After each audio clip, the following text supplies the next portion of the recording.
All right. Can you hear me? Is everything good? Let me know.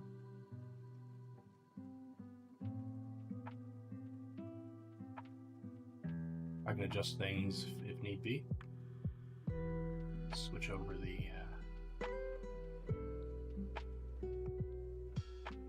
There we go.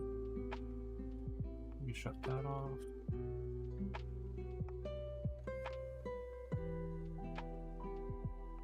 Looks like the overlay's working.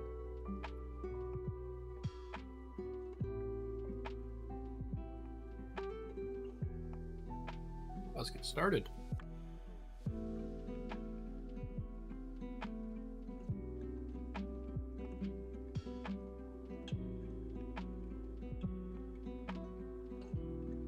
Where do I leave off on this?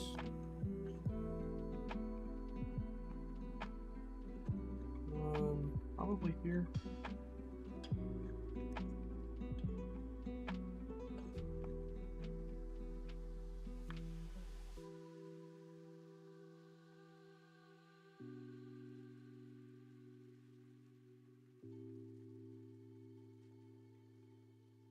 Oh, let's see what I can do.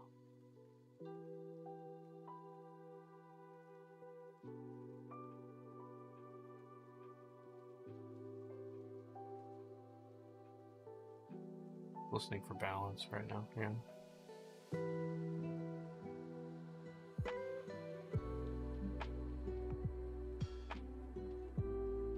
It's actually not too bad.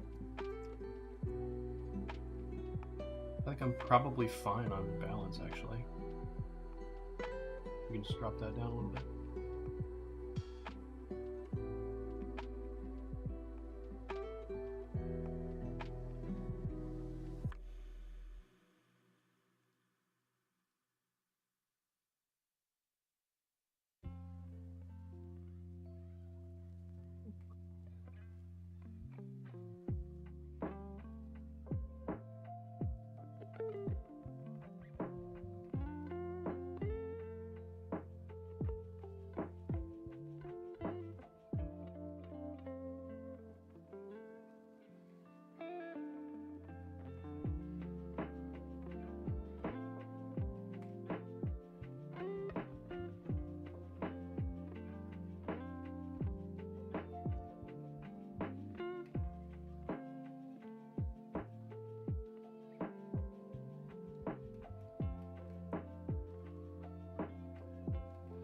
Just had to update some info on the stream.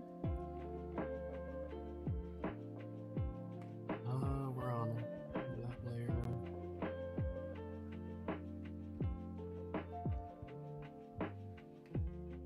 Three seems good.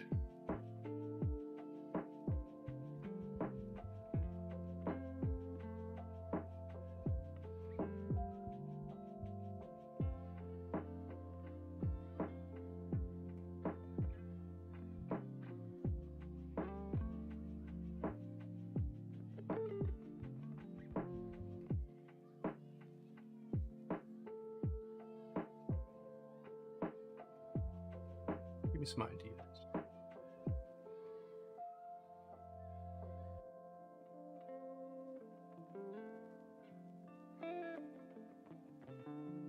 Pinterest has been kind of disappointing so far in terms of finding references and good ideas.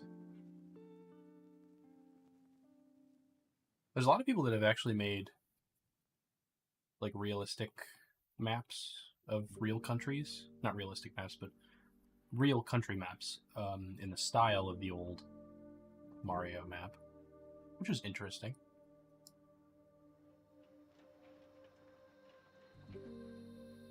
Well, that one's in like the Yoshi's Crafted World style. I like that one. Okay.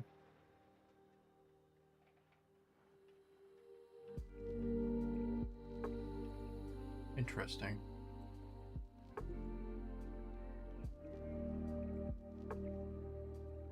That's the one I'm using as a reference right now.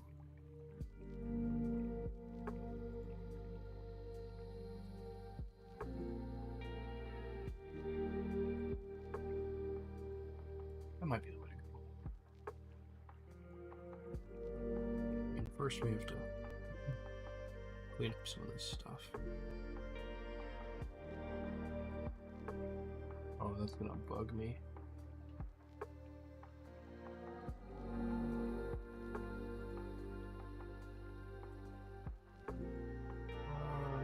Well, no, that was it.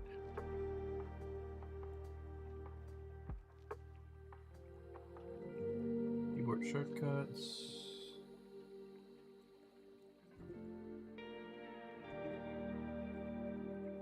Smudge tool.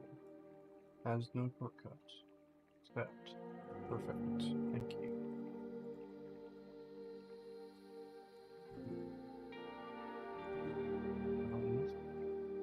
It didn't supersede it. I have to erase the old one. It's annoying.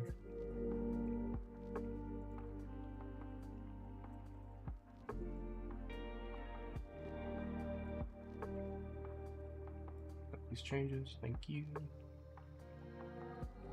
Perfect.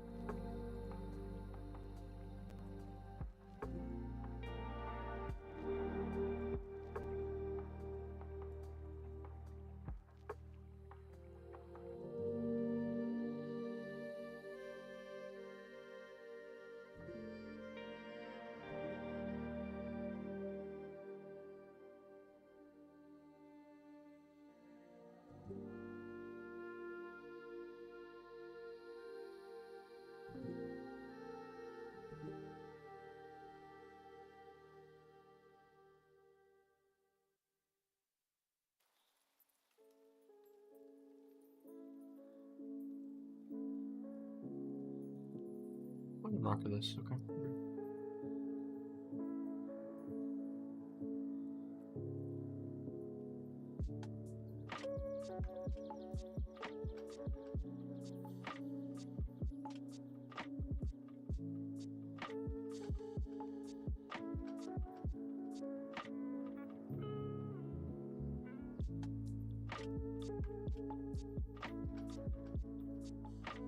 That is going to be extremely annoying.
Which Mario game? Oh, this is from Super Mario World. Somebody wanted this is a commission, so somebody's making a book of retro game maps, and they wanted Super Mario World. So that's what I'm working on.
Yeah, I'm excited about the book.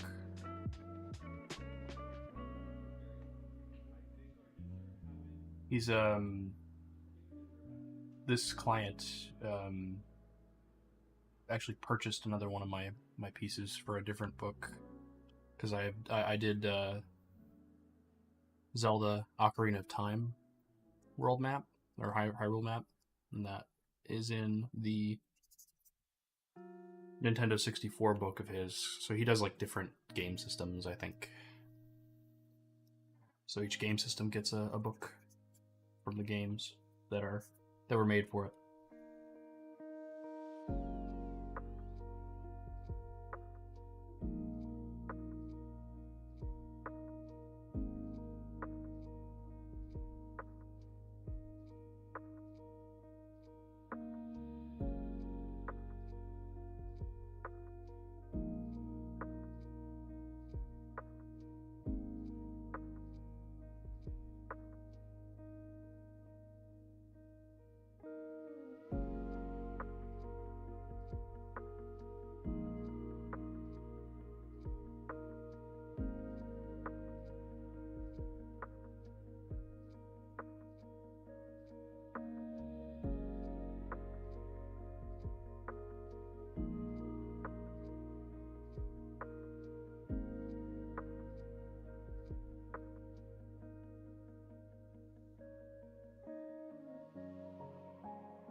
Yeah, I can link you to the guy. I mean, it's called Retro Game Books. Is his Instagram account that I know of.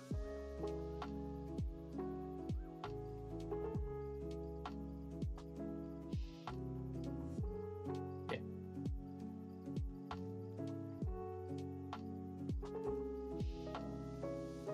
This is the account. And here's the website.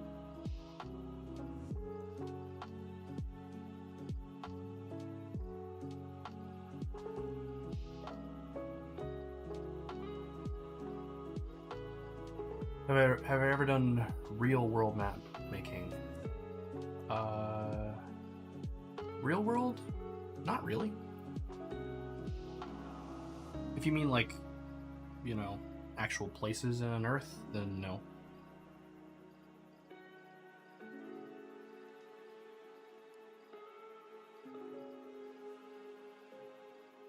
The most realistic I get is I do like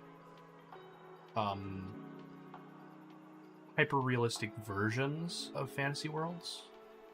Yeah, no problem. I like his products, so I like linking people. So I do like some very hyper realistic, like almost satellite versions of like topography of fantasy worlds. That's kind of my thing.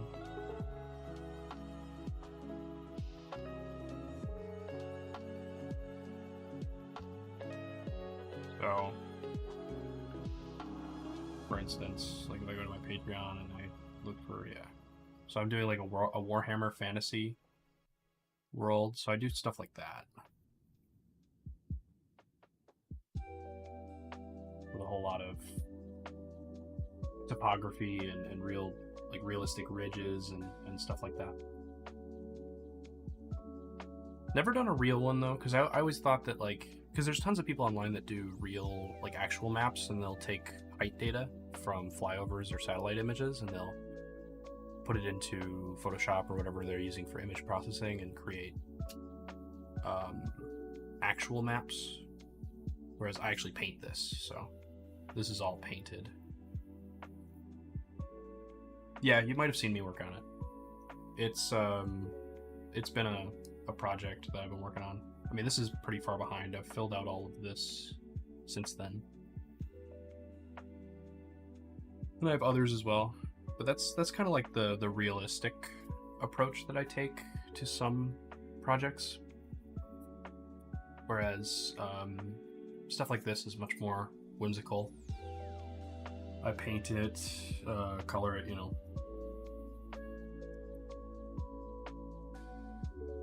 It's also from a different perspective. It's not top down. It's kind of more idealized, more fantasy in like an actual sense.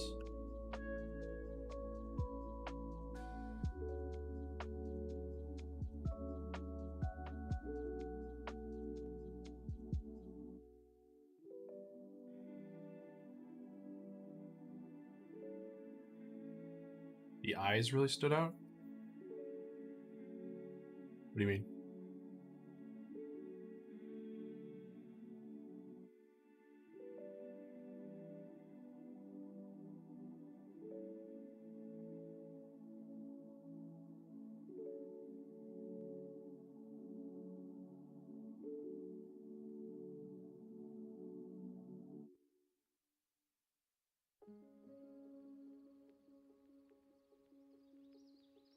Oh, the trees, yeah. It's like yeah, I'm going for the really particular look of like a Mario map. Trying to keep it close to that sort of feel.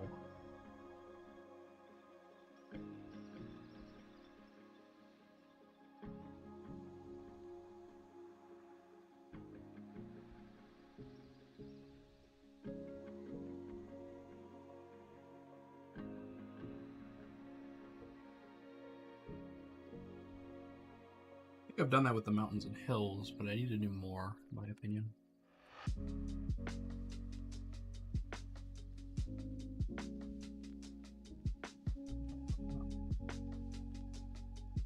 I actually really like the brush texture I'm getting from these. It's interesting.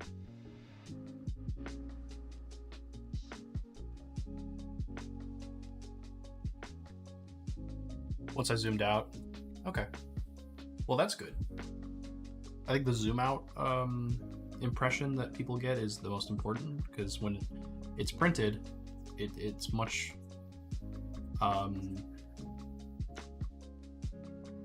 it's like permanently zoomed out, you know. a lot of this stuff I'm working on realistically doesn't matter. I mean, I work on it because I care about it, obviously, and it does matter to me. But, you know, the big thing is the composition and the framing of it all, and making sure that it's recognizable.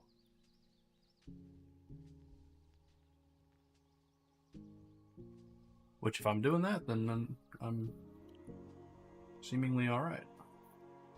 Which is good news.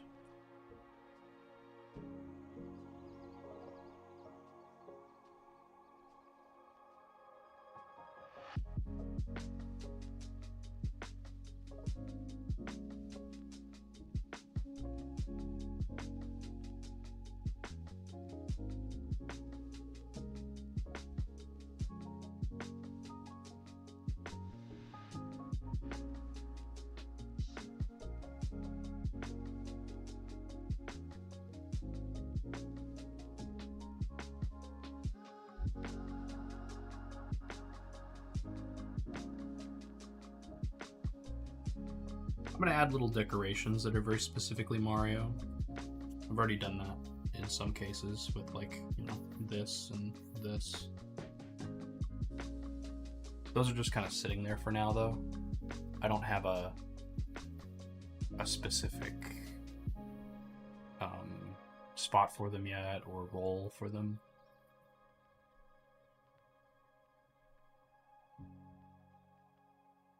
There's a lot of things I can do, but I gotta get a lot of the baseline stuff done.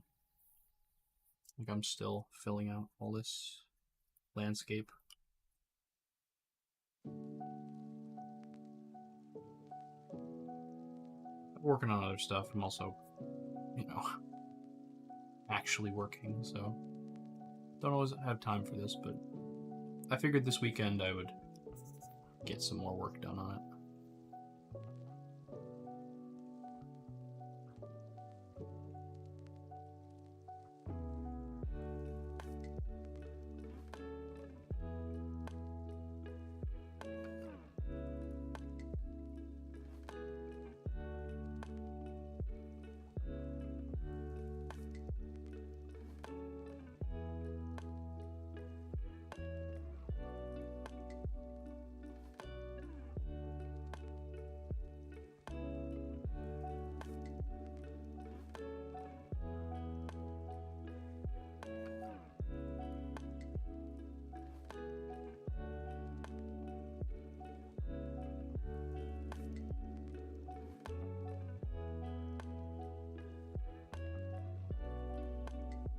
Pointillism. That's cool.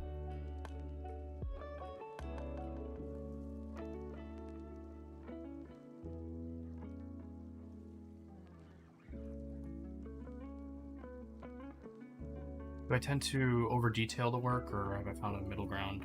I don't know. I think that when I started, I was much more focused on details, which made me very, very slow.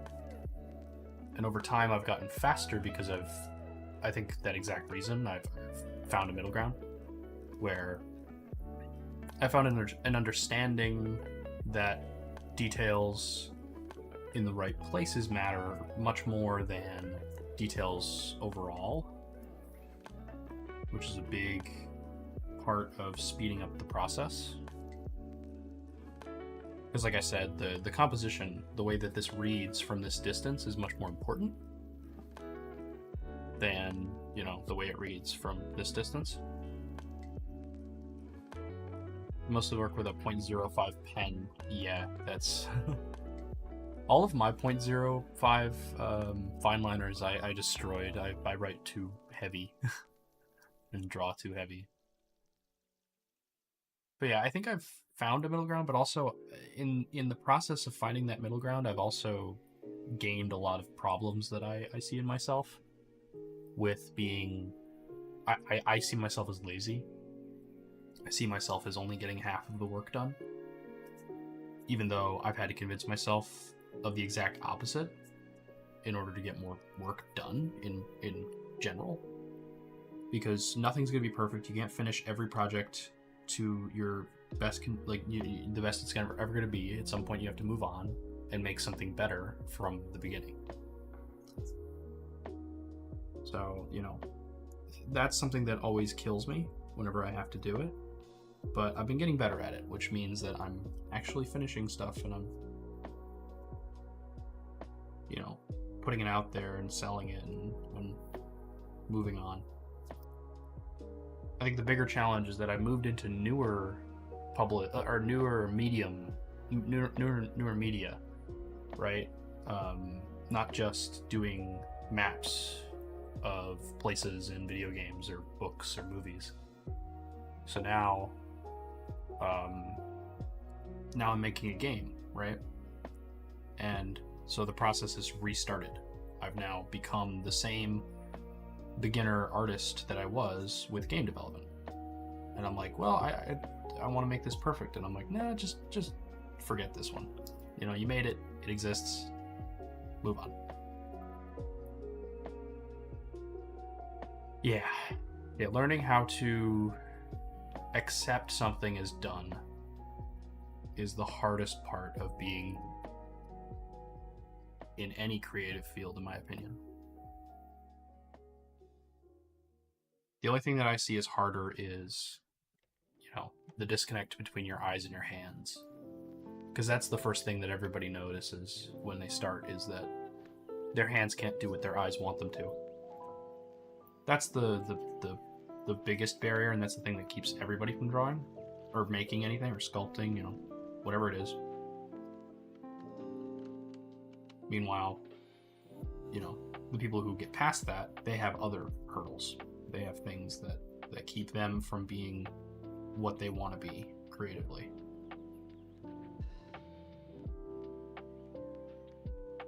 My one blessing that I will always be so happy and thankful for is the fact that I do have the ability to appreciate my own work. Not a lot of artists do, especially the really successful ones. They will never achieve what they wanted because that's the only thing that keeps them at the level that they're at, and also improving their level.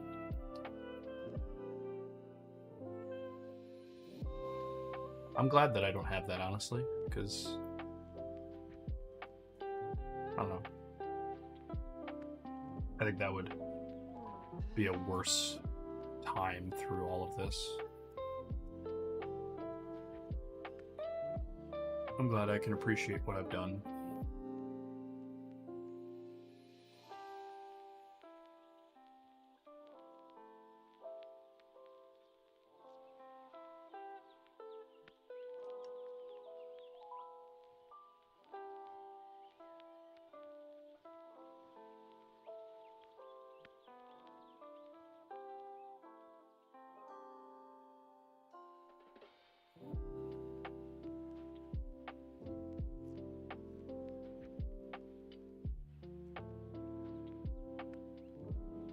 Yeah, I mean, I have plenty of problems. I think I cheat in a lot of areas just to get something done, which some people might think is actually a good thing, but no.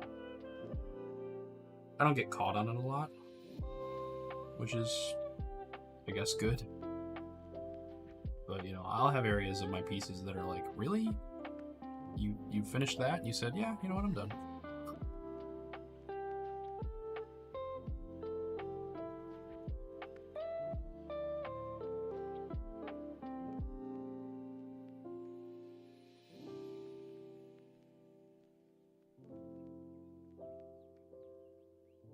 You don't really get how you would not like your work if you spend hours on it. Yeah. I can understand not liking your work if you spend hours on it in the context of you spent hours trying to solve problems and then eventually accepted the fact that you wouldn't solve those problems because you just couldn't. From that perspective, I understand it. Because that's the way I view art, is a constant series of solving problems with the way that something looks.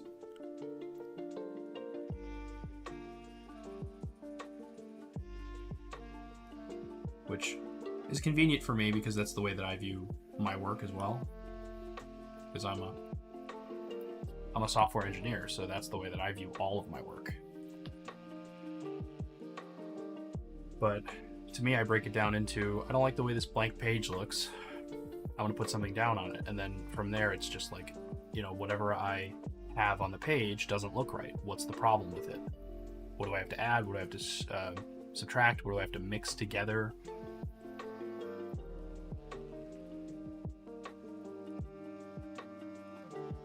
Yeah, I don't know. I think it's just the way that I view it. Not sure why. I'd be curious to find out, like, you know, to hear what other people think, especially, you know, given the context of like what they make and what they have done.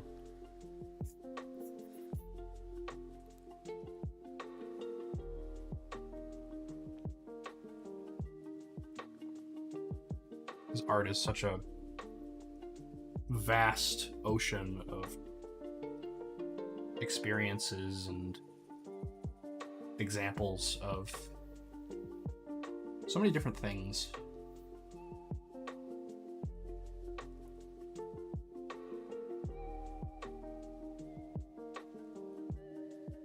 Like I don't see myself as a particularly interesting or deep artist. I kind of make things that I like to see, which I don't think is a bad thing either. I just don't think that it's, you know, it's like everybody else.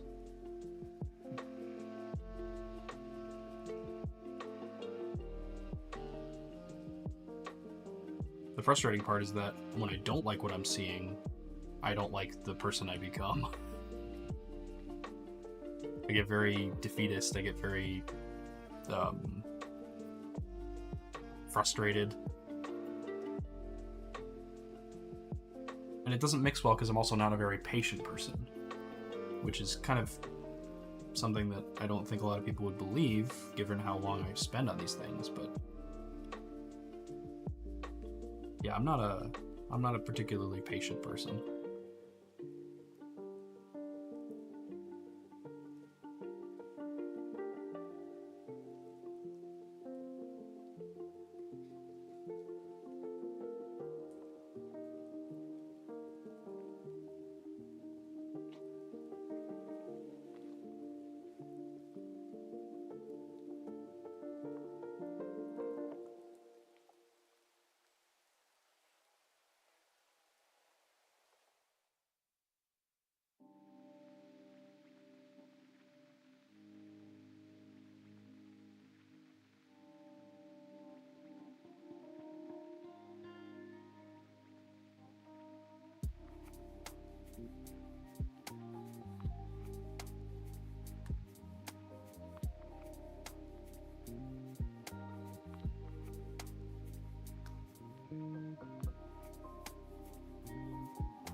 Okay. If it's a personal project or something you don't like working on, you just move on. For another, yeah, you might store it for another time. I do that too. I definitely put things on the back burner if I don't want to work on it, which I hate that I did that with this piece, to be honest, because this one is important for someone else. That's one thing that I always have, is I have a, you know, anxiety about these types of things. When someone else is relying on me to get something done, I normally prioritize that, but new stresses have been added in my life that changed that priority structure, so.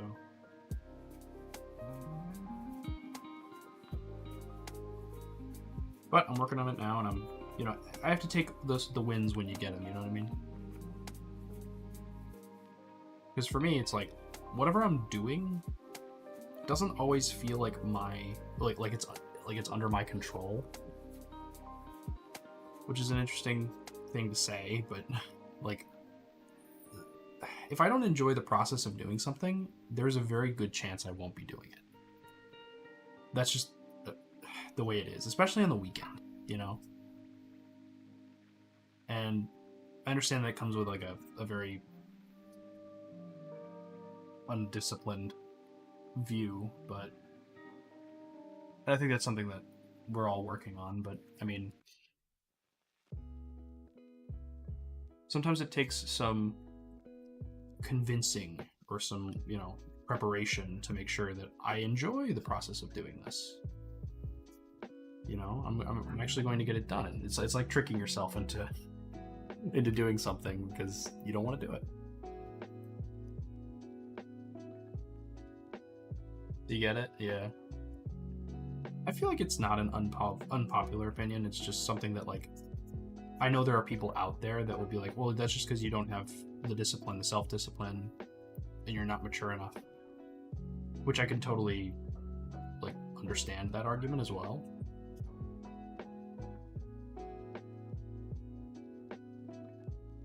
You having to go to the store. Yeah, no, I mean, I've had some uncomfortable social interactions at stores that I'm not. They always come to mind when I have to go to the store. There are barriers to almost everything you do in life. I think in this latest wave of social, or mental health awareness, I think people have finally kind of realized that we're not all okay. There is no normal. We're all just kind of getting through it. There's an acceptance wave going through.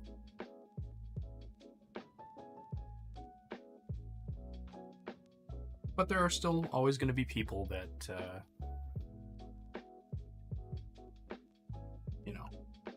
come back and shame you for whatever your perceived struggles are.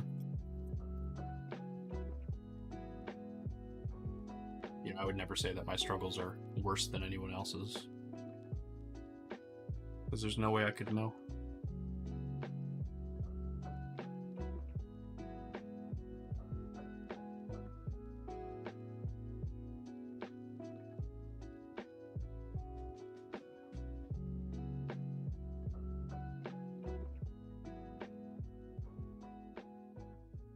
Working on being more comfortable with groups of people. I can understand that. That's a tough one.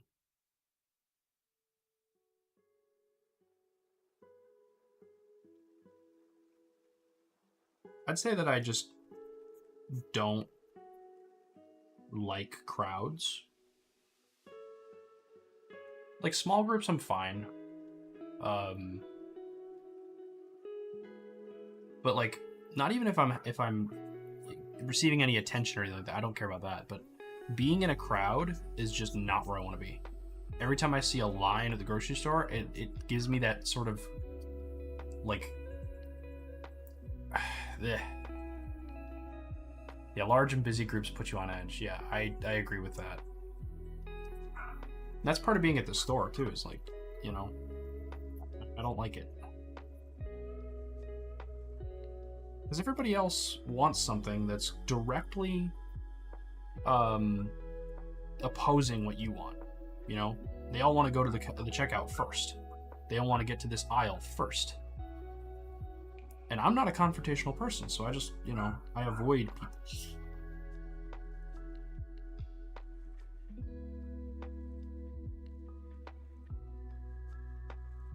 And of course, I mean, I don't know why, but in the store or at like a public place like that, people are just rude. It's not even like a conscious decision to be rude either. They're just rude. They disregard you as a human being. I don't know. I notice it every time that I am out in public and I'm at a restaurant or I'm at a store or whatever. Especially in America, people they're in their own world. They don't even give you two thoughts.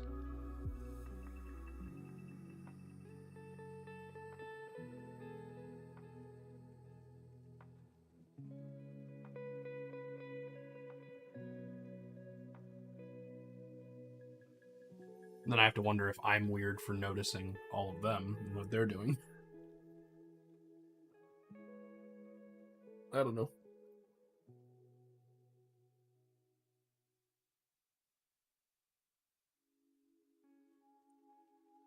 Hopefully you can't hear the dog.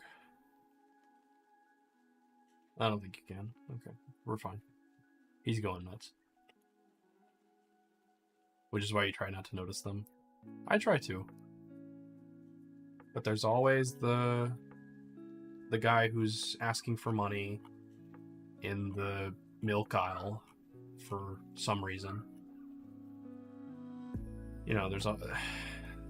It's like, yeah, I'm not complaining about it. It's just like, I don't know.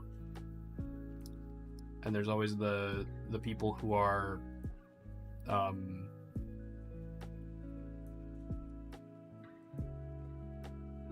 don't know. I think I'm just antisocial.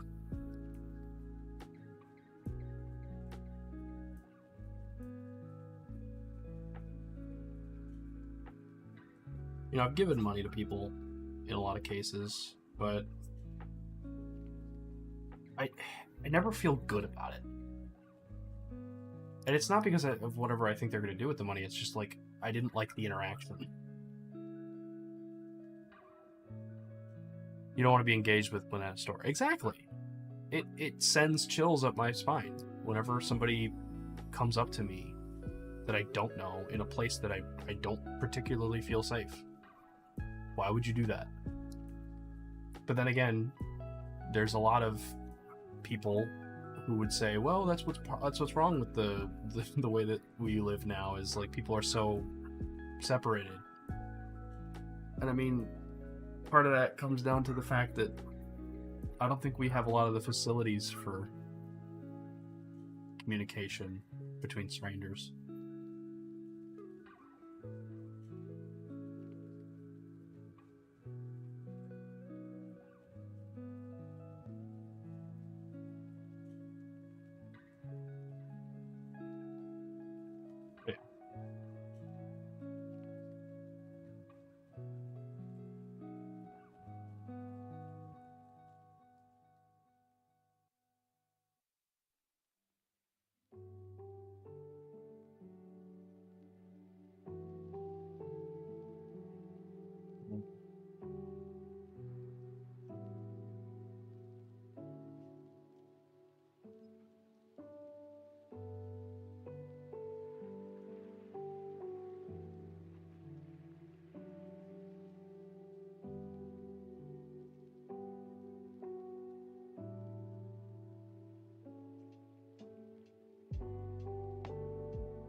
Dog is really going nuts downstairs.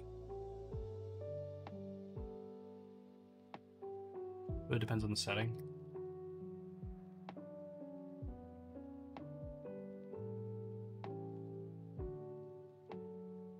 Helps ease yourself with those types of environments. I do like cafes. We have a lot of those around here. Those are nice to quietly be around others without too much stress or like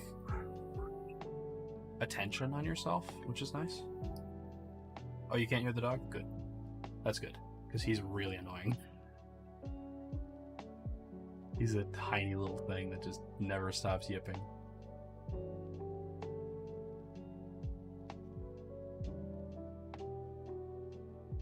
Yeah, we actually have some new cafes around here. There's so many people that live in this city.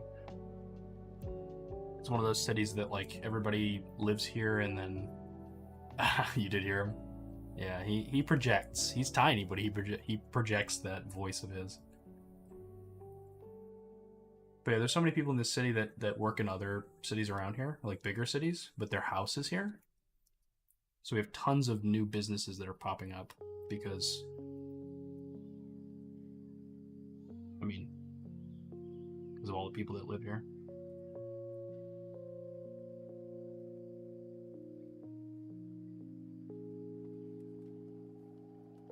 There's a term for it. When I was in school, I was in an environmental science class, and they called them sleeper cities. Because everybody sleeps here and then drives into work.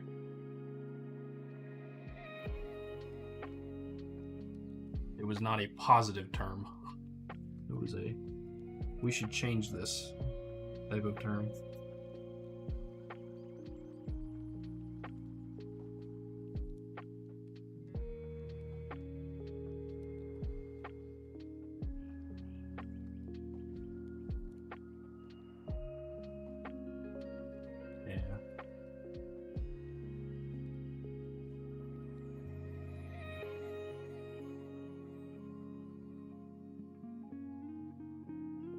Not like I'm helping anything.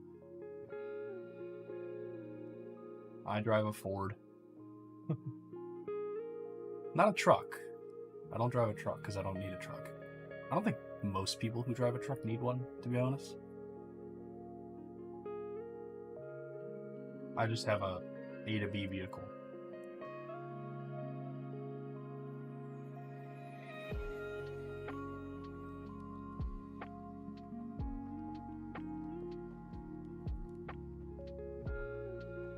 Where you live, Truck City? Oh yeah. Here too. Yeah, we got trucks everywhere. We don't need them because like no one's hauling anything. But they're here. F-350, F-150. No idea why. The worst one though is the Jeep Gladiator. I hate that thing.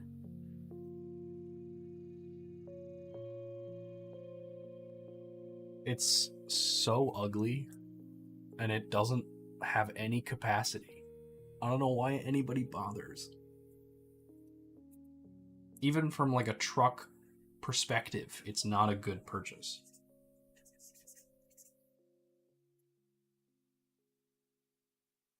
But of course, Jeep is basically just a money printing factory over there with the name brand value. Oh.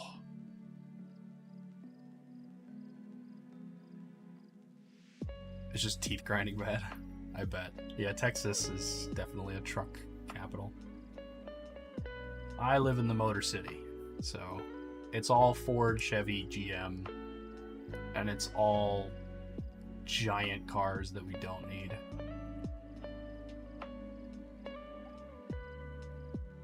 If I threw a rock from my house, I could hit a Bronco in like 17 directions.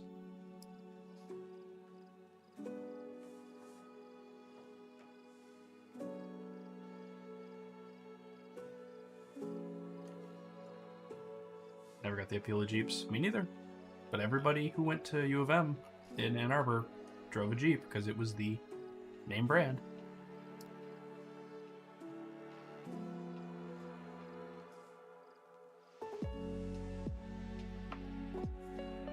The Starbucks drive-thru in Ann Arbor is basically just all like rich sorority girls that got Jeeps for their birthday. Just a line of like 20 of them. Either that or Chick-fil-A. Chick-fil-A is the worst. All the ones around here, which are, you know, the very few in Michigan, they actually, like, the drive-thrus are just wrapped around the building 24/7. Every time I drive by.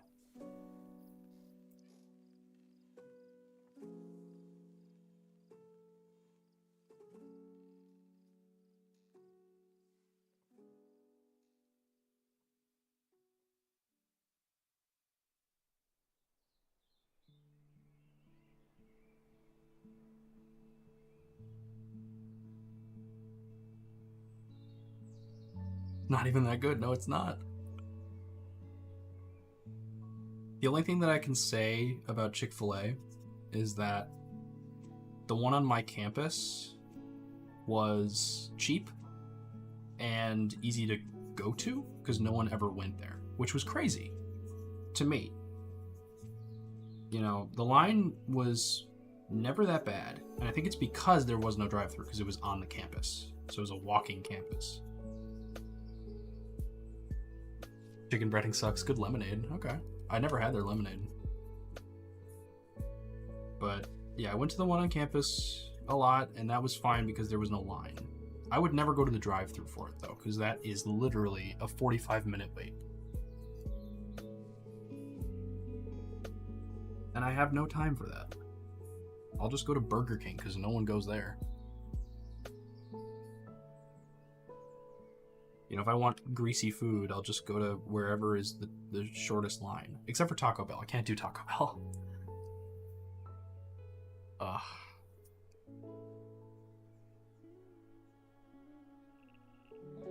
Taco Bell, I just can't do it because everything under the sun has cheese or some kind of lactose in it. I'm like, I don't know. I having to order something without an ingredient at a fast food window is probably the hardest thing you're ever gonna have to do. They will not understand you, no matter how many times you say it. And that type of interaction I just avoid. After work, if no one is really there, lemonade and fries. Just a lemonade and fries? That's an interesting one. I would do that, 100%. I grew up with Taco Bell. You're second. What's number one?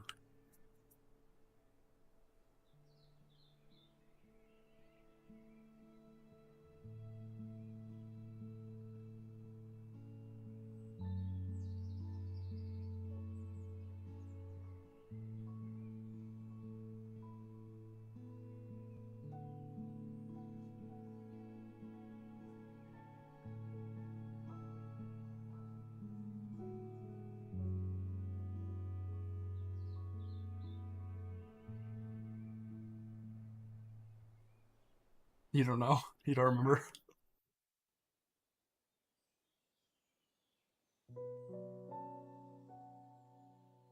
There's a lot of them that people talk about in other places of the country that we don't have. You're in Texas though, so I think I know what you're talking about.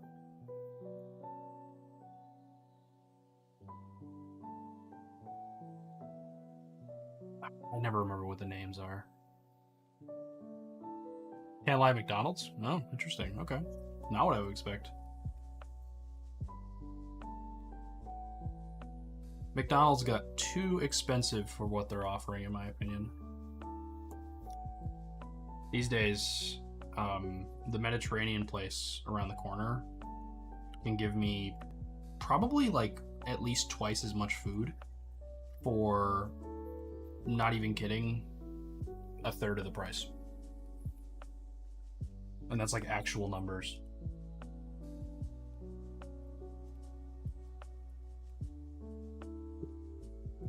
McDonald's is just a scam now.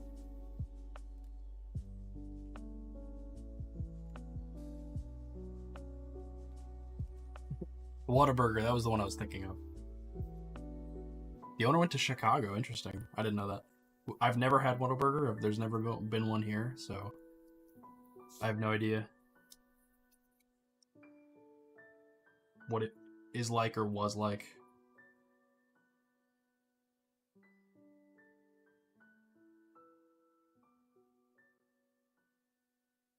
We do have Tim Hortons though, so there is that. Because we're basically pseudo Canada up here.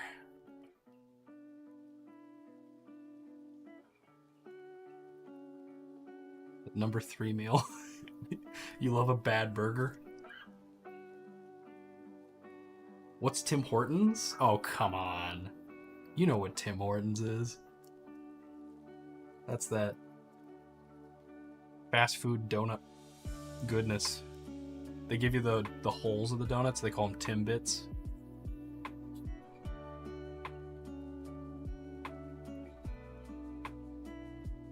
The coffee's god-awful, but you've never heard of Tim Hortons. That's crazy. It's a Canadian thing. But we have them because, like I said, we're basically Canada. We have a tunnel to Canada.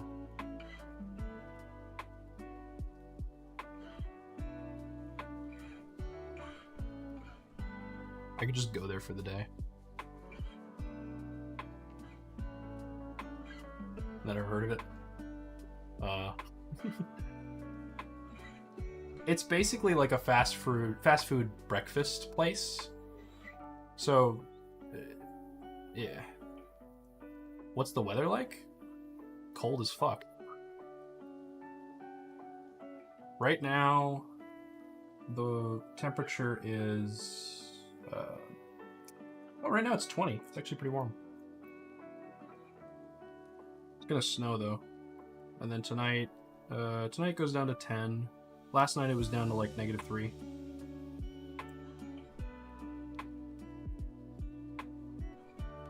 Yeah, we're chilling on ice up here.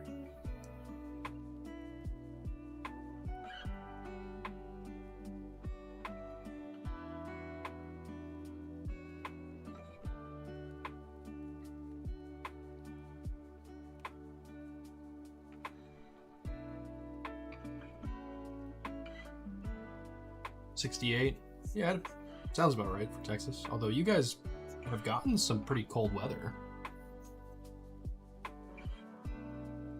Keep wondering if your infrastructure is going to hold. Doesn't have a good track record. All those tax breaks.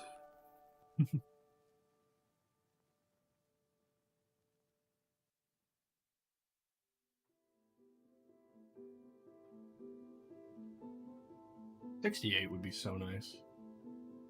I like taking walks. So the weather lately has been kind of bringing me down. I was able to go 2 days ago out for a walk because it was only like 22, 25. Maybe it was like 25. As long as there's no wind, I can do that. When it's windy below freezing, I won't go outside. 2 days ago. Yeah, if you get another bad freeze, it could all go bad. That's for sure.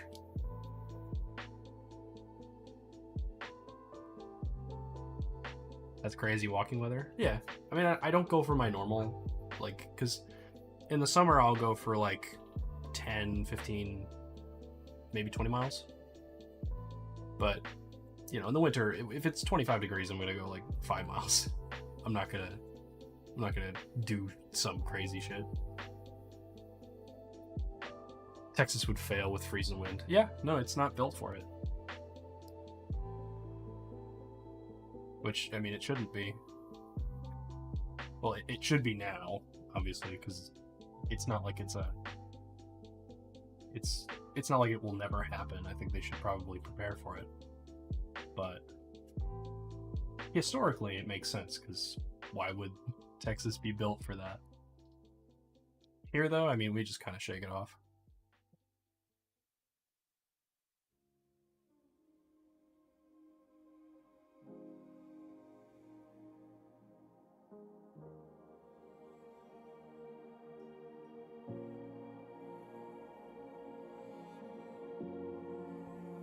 This summer you had an insane heat index?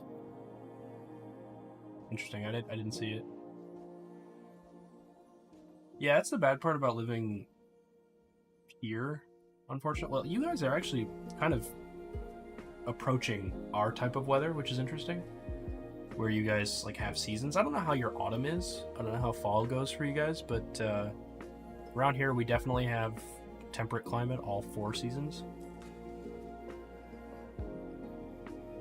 Emergency look has had to be open for the public to cool down. Damn, that's like Arizona hot. You don't get fall? Okay. The funny part is you might be getting fall if things continue to change. If it becomes more regular to have crazy freezes and stuff like you guys have had.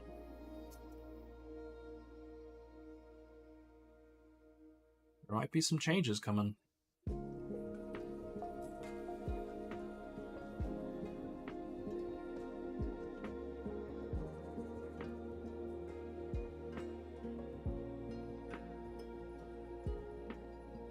Summer, winter, spring. Yeah, spring is kind of universal, that's true. If you guys get winter, you kind of have spring. But although spring is not the same for everybody. I mean, here, spring is basically just mud. Well, actually, here it's not even just mud. We have like 4 different springs. Because we have spring, then freeze, spring, then freeze. And it happens like 4 times.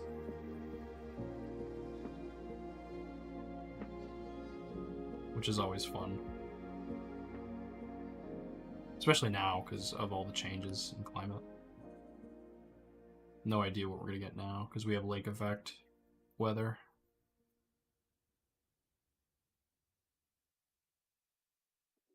Winter's more December, January, and sometimes February. Yeah.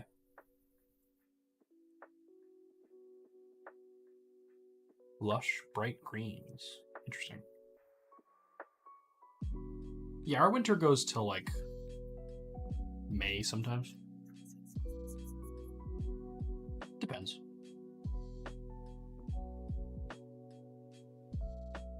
Not technically, because obviously the calendar has its own idea. Very hot till very cold. I would hate that. I'm not exactly a fall lover. A lot of people are. But I do like having a transitional season. I like spring because I like the feeling of getting out of winter. That's always my thing, is like seeing the snow melt, knowing that it's like the start of the year. Because spring always feels like the start of the year rather than New Year's, because New Year's is just, yay, we're heading into January, where I won't see the sun for a month. 2 months, probably. I'm not about it. The only time I see the sun is when it's, -10 out. Walk outside, the inside of my nose freezes.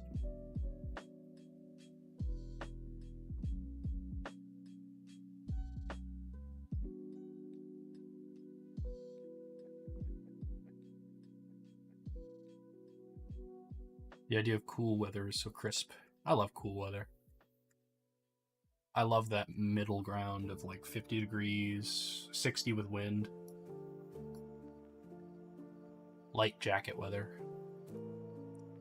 We always have like a time in the middle of the winter that's it's like that. It's very mild. So we'll get like a fog because it'll warm up. I always love that. Nice light winter fog.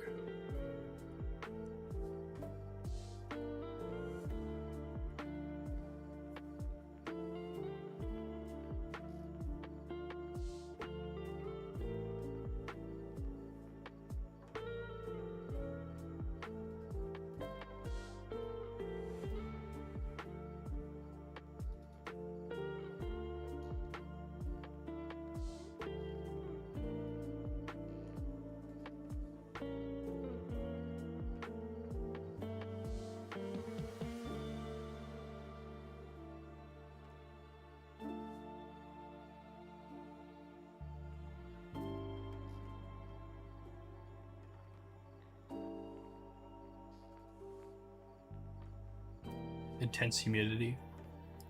Humidity is always the worst. That's what makes our summers suck. When it gets just so insanely muggy out. Nobody wants to go outside. The sun just feels like it's frying you.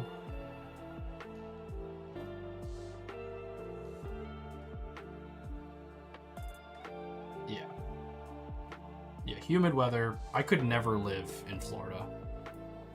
Or like Georgia. Anywhere in those like swampy areas, no thanks.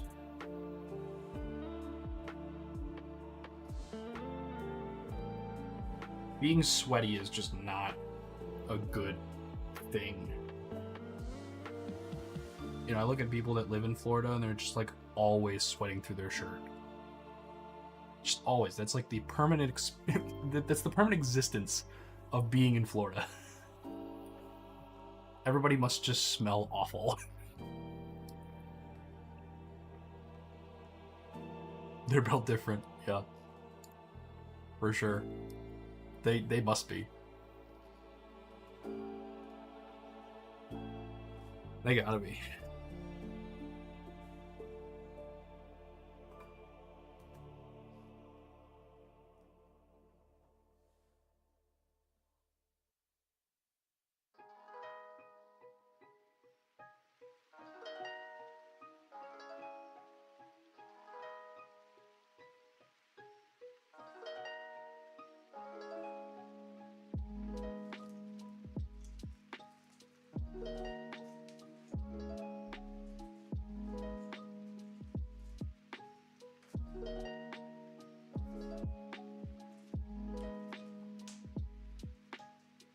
I guess it's not that surprising that I don't like the idea of Florida weather. I do walk outside in like sub 20 degree Fahrenheit. It's kind of a normal walk for me.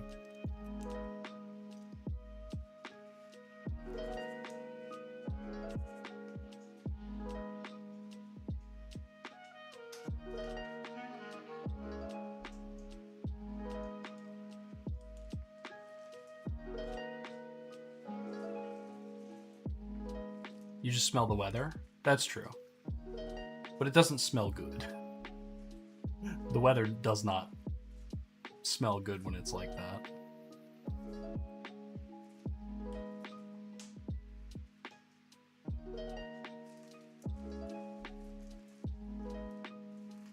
But like if you're inside, you do smell the people, I guess.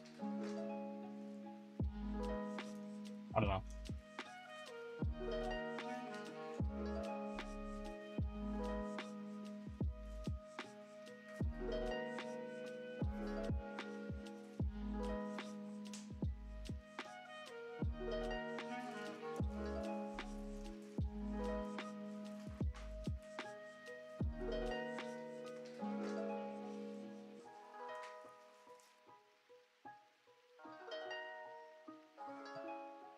Alright, I'm just looking at a reference. Making sure that I'm doing alright. Yeah, like Walmart. Oh god. Walmart. Every Walmart around me is just chaos. They don't hire enough people that actually know, or not even just know how to do their job, but like actually do their job. So everything is just not on its shelf. It's just on the floor in a permanent state of being restocked.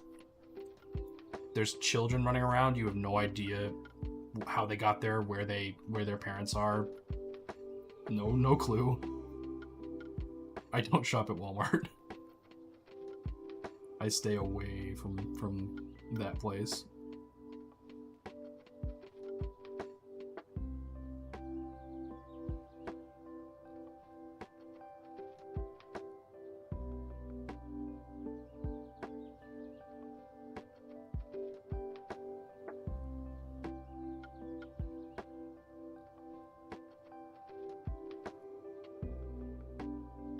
Which maybe I'm lucky that we have other options. I don't know what kind of options are in the other parts of the country.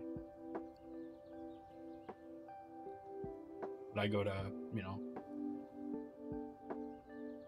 pretty much Meijer. Meijer's kind of the place that I shop. Surprisingly, most Walmarts have been okay. Interesting. Almost every single Walmart I've ever been to has been the same. Could just be the area. I don't know. I don't really know how they're managed. I don't know how the branching works. I highly doubt it's a franchising sort of scenario because they've got a lot of merchandise that they need to move and store and manage.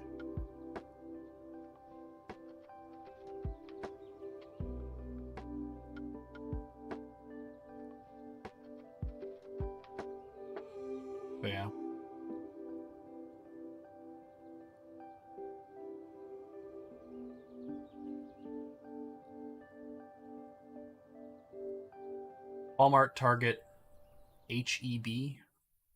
Not sure what HEB is. I mean, I'll be honest. The place that I go more often than most actually is just Costco. Costco is the place to go because then you can get gas and it's super cheap. Compared, well, not super cheap, but it's the best option by far. Especially when you live in a city like I do, where the gas station owners collude on prices. All the people who own gas stations in my city are all like price colluding to make sure that they all, I don't know, they're partnering up or whatever. But the prices are always like way higher when you drive through here. And then you drive like maybe 5-10 minutes north and it's like, oh, okay. Interesting. Wonder what that is. Grocery stores, it's like a staple. Costco is like 45-minute drive with no traffic. Damn, that's a long time. Yeah, 45 is a lot. Yeah, we have like a ton of Costco's. We have like 3 that are actually closer than the one you're talking about. I can get to all 3 of them in under half an hour, probably.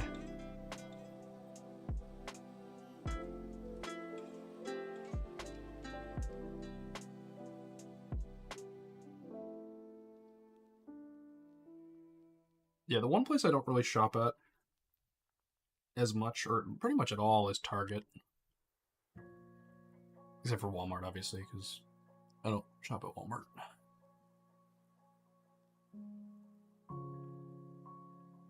You fill your car with $20? Damn. Could be 35 to 50. That's crazy. $20 is a number I have not hit in a long time. Target's so expensive. I hate it because everybody my age shops there, and I'm like, what are you doing? If I go to Meijer, I won't see anybody in my age range. It's all like older people or like families. But if you go to Target, it's all people that are like either in college or right out of college, and you're like, how do you have money for this? Oil City. Nice. Yeah, no, we don't have that luxury here. It's all just... I mean, we pretty much just go to Costco, because Costco has the place. Your friends love it? You just think it's miserable? It's not miserable, it's just so expensive. I don't know. They have, like, all these useless things that my sister always loves buying, but... Which, I get it. I mean... I'm calling them useless, but they are just kind of little, like, dollar store type items. It's Target culture. Oh, God. I hate the fact that we, as a country, have decided that our individual cultures and community cultures are based on, like, companies and commodities we consume. It's awful. You're miserable while you're there. Well, I'd say that's bad. I don't see any good in that.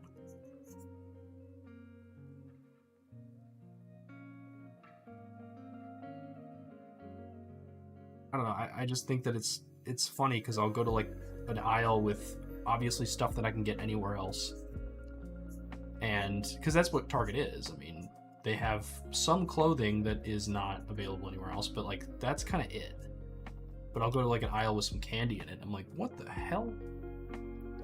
Why is this bag of candy $20 or like $14? Where did that come from? And sure enough, I'll go to Kroger or whatever, and it's $8.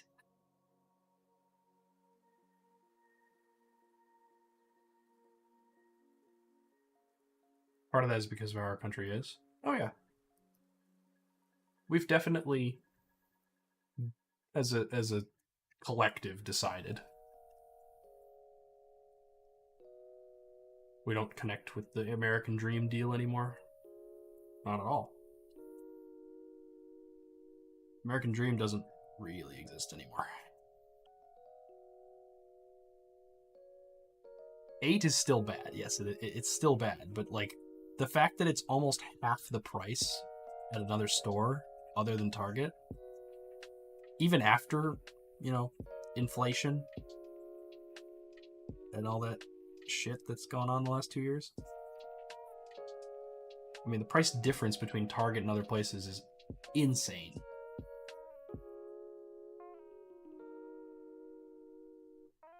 But I see tons of people that are,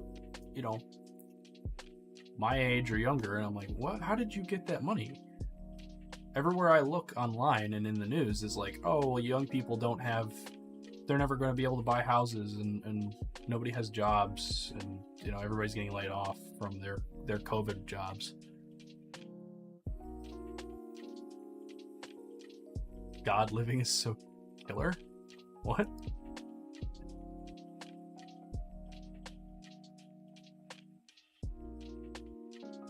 Living is so killer? I mean, yeah, that does make sense.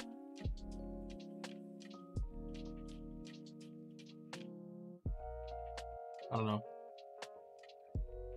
People they surprise me. Living is so killer. Got it.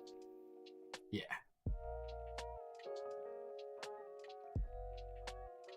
You're good.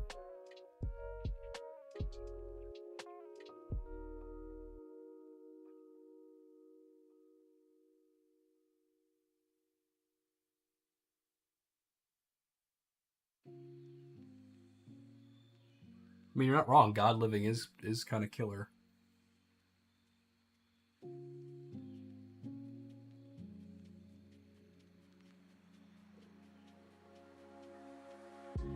Oh, man.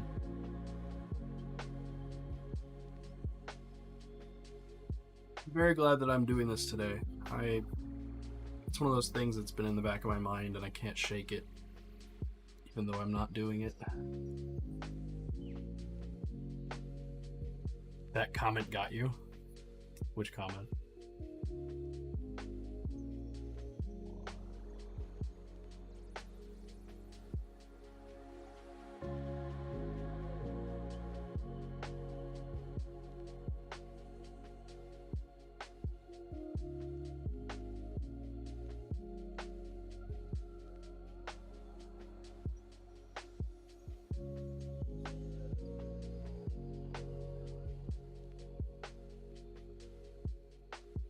Glad you're working on it then? Yeah. Me too. Oh, God living? Yeah.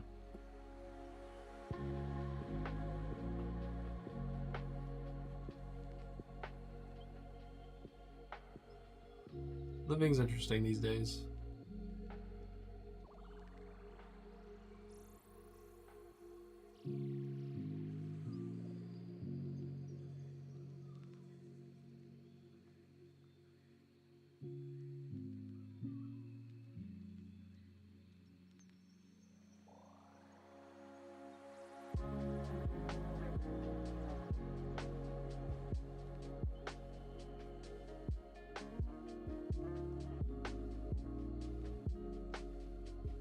One of those things that I didn't realize I had so much left still to do on this.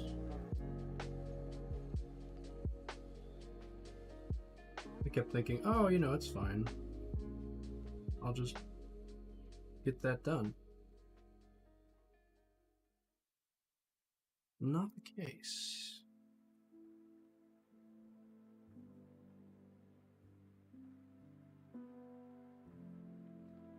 Not just a simple, oh yeah, a line here and a line here, and wow.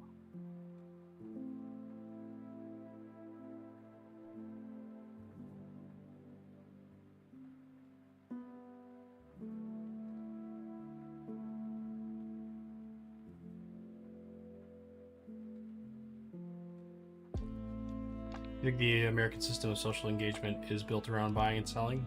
Absolutely. It's how Hallmark survives. And every business that we talked about. You like the filter? Which one?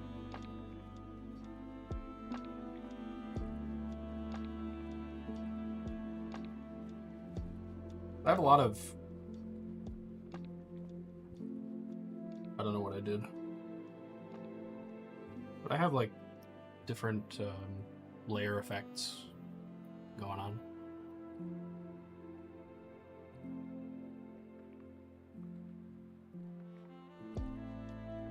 I also have brush effects going on. Those are fun.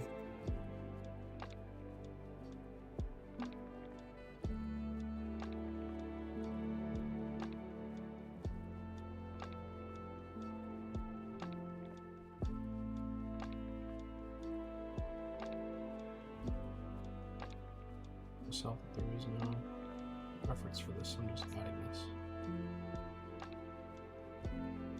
It was like the one that looked like dots. It was on real quick. Are you talking about my smudge tool? Yes, this is a smudge tool. Oh shoot, hello. Window, Wacom Touch. Once again.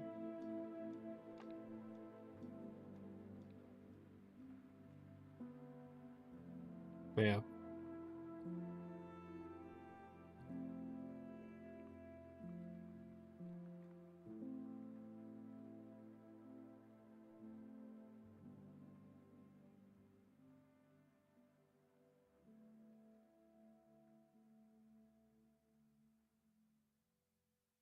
Maybe wrong. Okay.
I just want to add texture to these. They're technically not there.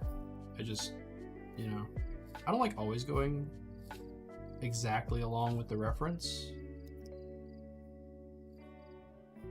I feel like the framing of it needs to include parts of this.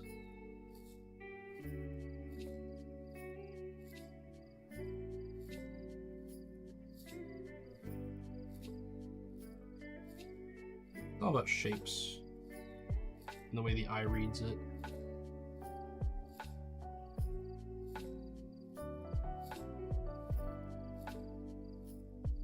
And I don't like empty spaces. It's in their own button. That's what makes it my own. That's true. I don't focus on that a lot. I think I should focus on it more. Because I make so many fan maps and so many things that exist outside of my own sphere. Or existed even before I was born in some cases. Where it's like, yeah, it existed. It has its own identity, but I like to add some identity to it as well. What do I think of hyperrealism? I think it has a place. But I think that I don't understand it from an artistic perspective because I'm too stylized. If that makes any sense. My work is far too whimsical, too, like, you know, kind of almost cartoony for me to understand it from a creative perspective of like actually being an artist but as a viewer, I like it.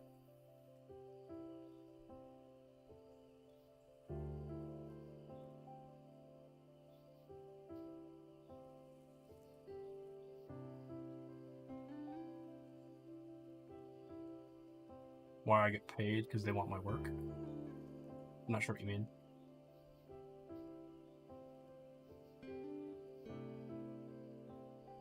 I think that like hyperrealism is interesting because I kind of toe the line where I think about hyperrealistic concepts when I try and render a scene or render something, but I don't make it there in practice, so I don't focus on it too hard because I don't think that I have the skill set for it.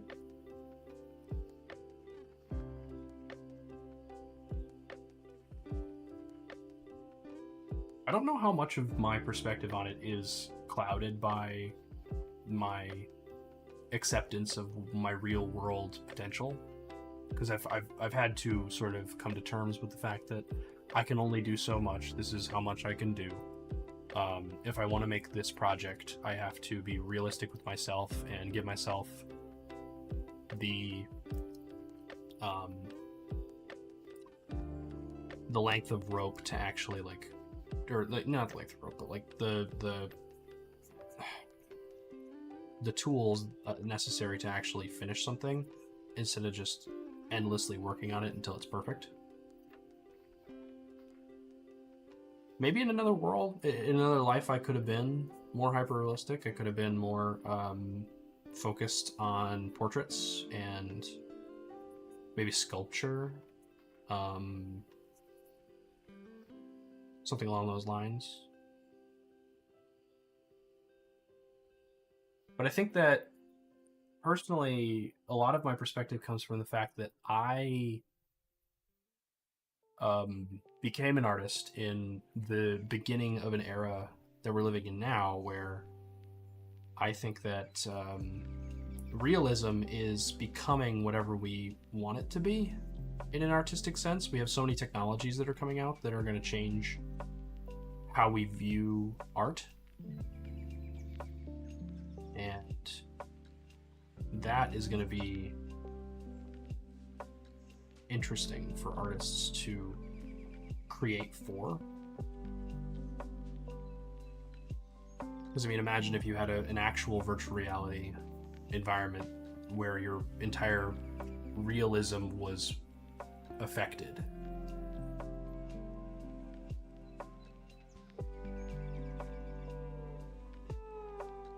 I think that a lot of the best art comes from someone's interpretation of a different reality, or someone's depiction of a different reality.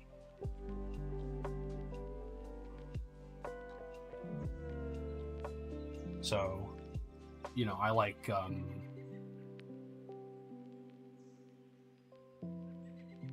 lot of animated stuff. I think that we should be doing more animation, personally. And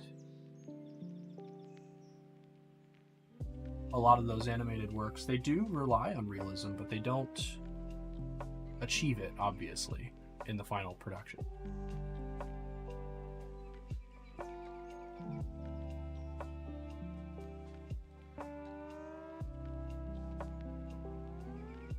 I don't know.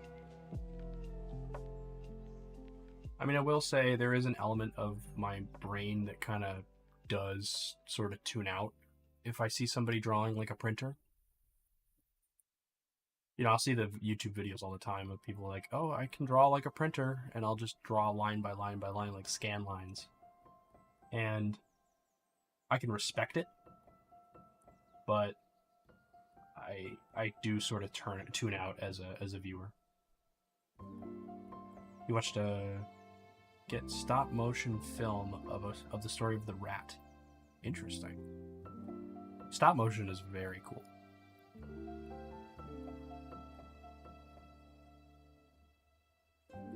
Interesting. Yeah, I mean, that's another thing though. I mean, I really don't understand anything about cinematography. or photography for that matter. I'd love to learn, but I'm starting from zero. And every day I realize I don't have as much time as I want. With the loot. The loot. The rat with the loot, is that what you're saying?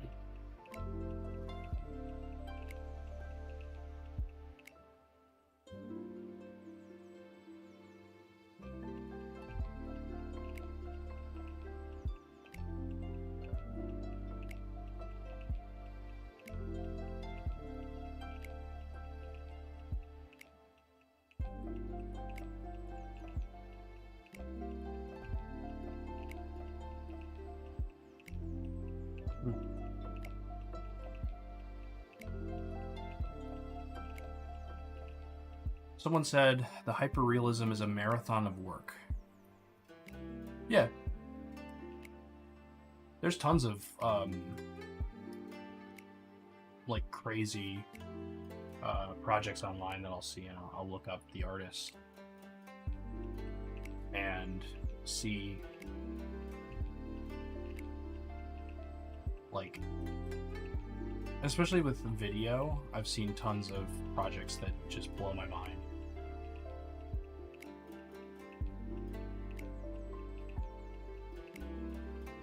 Okay.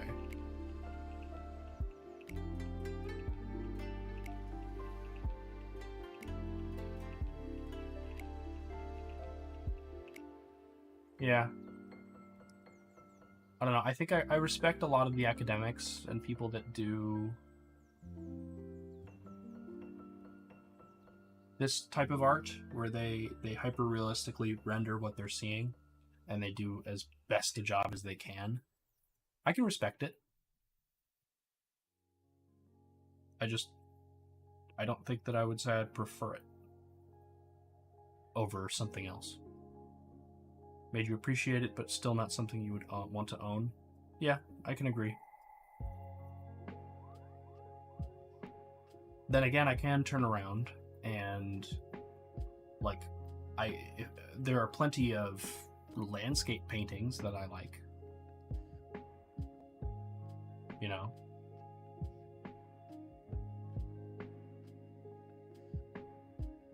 There is that. I have so much art that I need to hang on my wall. I have not done it. And it's getting bad. I have so much.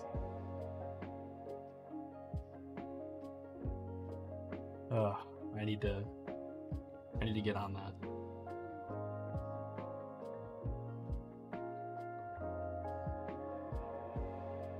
A lot of them are gifts and stuff, and just things I have laying around. And I'm like, yeah, I need to do this, but it's so much work to plan out the space and make sure that I'm doing it justice and making, all this stuff that I care about with it. And I exhaust myself with the idea of how much work it's going to be, and rather than just getting started and then letting myself, work through the problems as they come.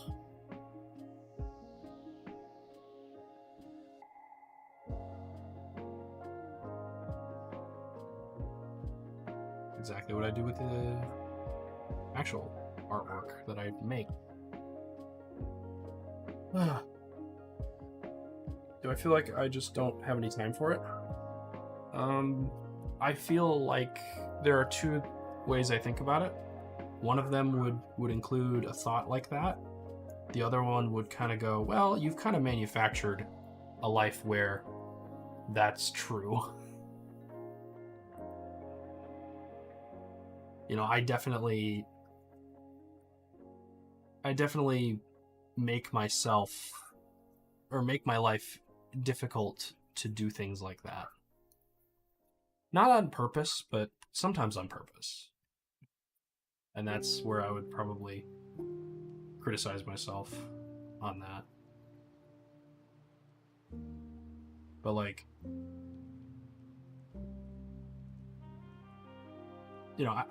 I've been meaning to do a ton of things in this office. I've been meaning to clean up these wires and actually set up a bunch of stuff that I have going, but I just haven't. I kind of just come in here and do a couple of different things. Namely, I work because I have remote days at work, so I work from home on some days. And then some days I do this.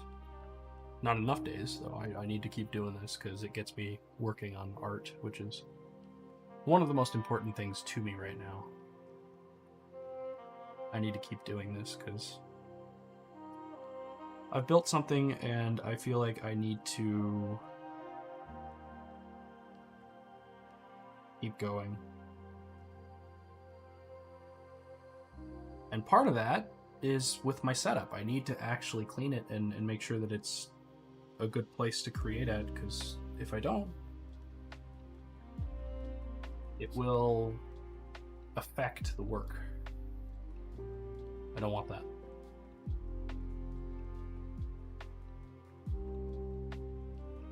I think it more so goes in the direction of if I do, it will positively affect the work.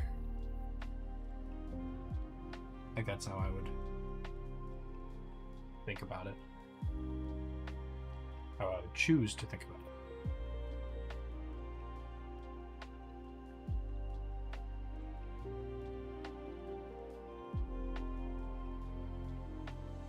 But, I got a lot of stuff going on. I'm still relatively new at my job, so I'm focusing a lot of energy on that, especially because I'm saving up to actually buy a house. That'll be nice. So, tons of stuff going on.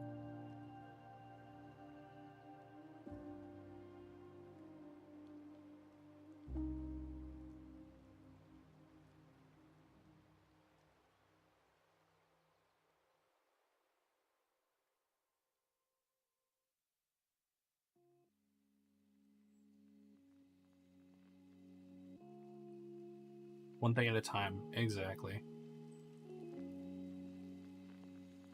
That's always been a point of contention in my mind. Part of me finds comfort in the fact that I'm on one step of a long process. I think about it in terms of like the journey, and I think about next step. The process gives me comfort. But then the FOMO can kick in, and you're like, oh my god, I haven't done this yet. I'm not on the next step. I'm not. I look at other people and I see what they're doing, especially like, at their age and all this stuff, and that affects it as well.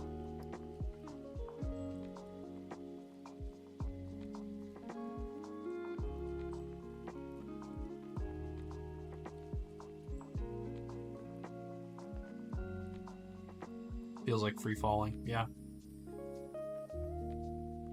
Yeah, and then it goes to all different types of places in my mind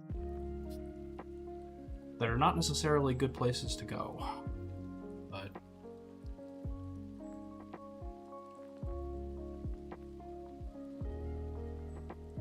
I don't think any of it's necessarily terrible. I think that I have a pretty okay grasp on what's going on and what I gotta do, and priorities and all that. Oh my god, you know what map I need to do? I'm looking at references right now, and I gotta do Super Mario Galaxy. That'd be such a fun one, because I could paint it. Like, actually, just get in there with colors and layer effects and get crazy with it. And there's so many good colors in there. That'd be so fun.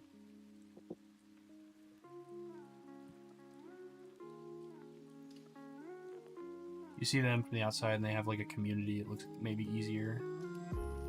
Maybe they have more help. Yeah, maybe. Well, the FOMO definitely kicks in when I see other people in this space. Oof. There's so many people that have been... They got started earlier, they stuck with it when I didn't, have so many people paying attention to what they're doing. That's a difficult one. Yeah. No, I definitely should do Super Mario Galaxy. That'd be super fun. I've done space maps in the past, and I've always wanted to improve on that, because I like the ones that I did, but I think I could do better. Oh, there is something here.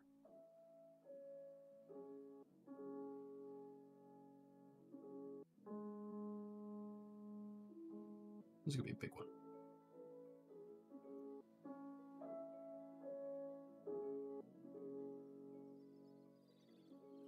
I need to finish my Luigi's Mansion map, though. That's been in the pipeline, I guess, is what I would call it, for a long ass time.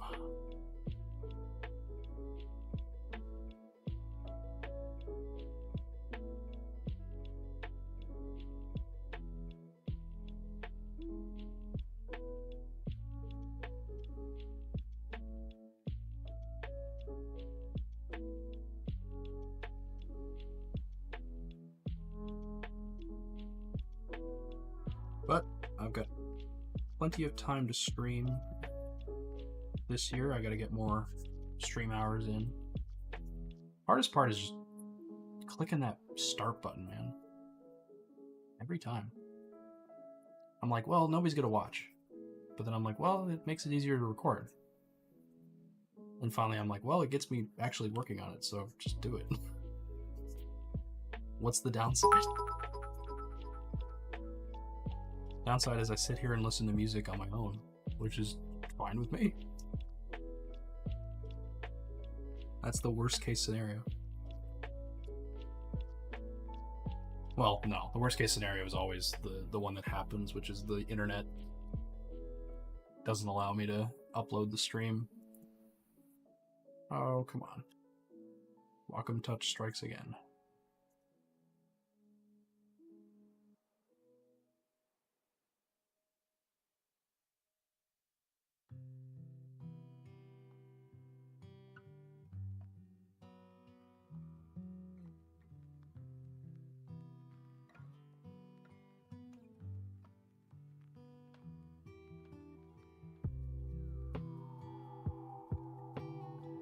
That looks good. I like that. It's a good balance. I need to fill in a lot of this empty space up here, because I don't like empty space. Also don't like whatever the hell is going on here.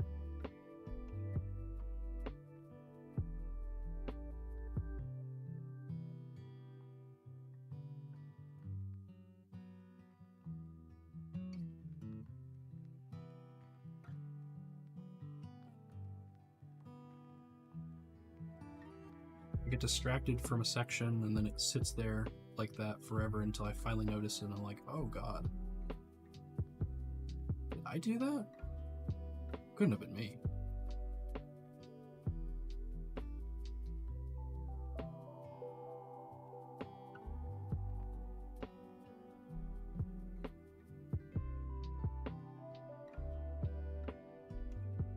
Luckily I can get away with some really nonsensical shapes because it's Mario.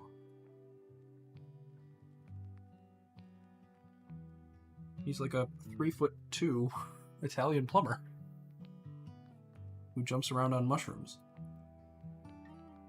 I think I can bend space-time just a little bit. It's fine. Not too worried about it.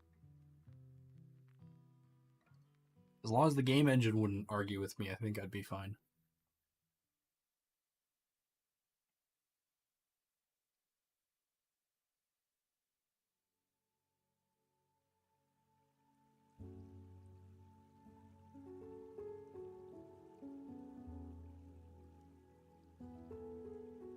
Which is good, because there's no physics in a side-scroller, except for gravity. And velocity, I guess, and friction.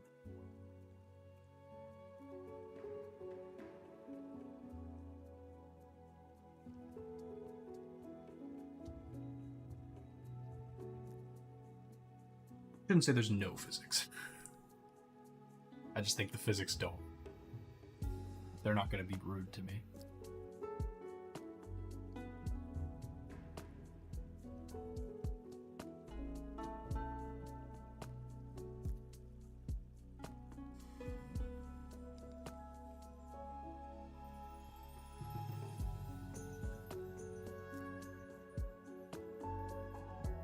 You don't know how to get your work out there. Haunts your waking dreams.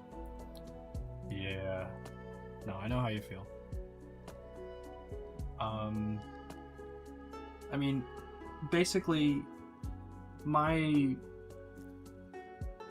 take on it has sort of changed over the last couple years, along with the industry, because the industry right now basically says there's one way that you're going to get out there, you're going to get your work out there, and in terms of being successful. If you want to be successful, if you want to make a lot of, not just like a lot of money, but if you want to be well known at all, the one way to do it is through TikTok and Instagram and stuff. From like nothing, if you want to do it fast. You want to do gallery work, functional work is always good. I don't really like making fan art. Yeah, I feel you. Fan art is tough. But the way that I've been adjusting to what the internet wants is basically short form video. That's the way it goes. Instagram Reels, TikTok, YouTube Shorts. If you want people to see something quickly and you want the internet's help, that's the way to do it.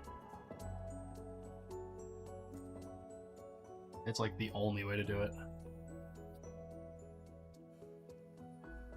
I mean, that's how I tried it last year with Elden Ring.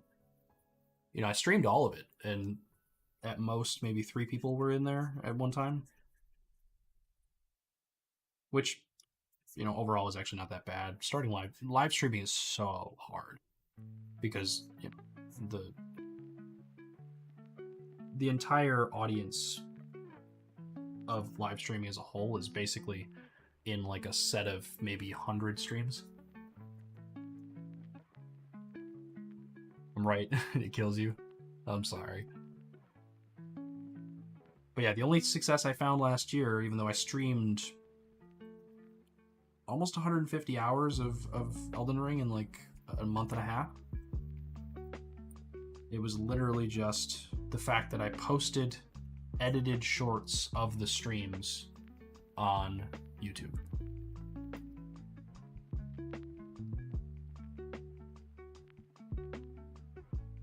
Yeah. It can be very... You mean quiet? Oh, you mean the stream? Yeah.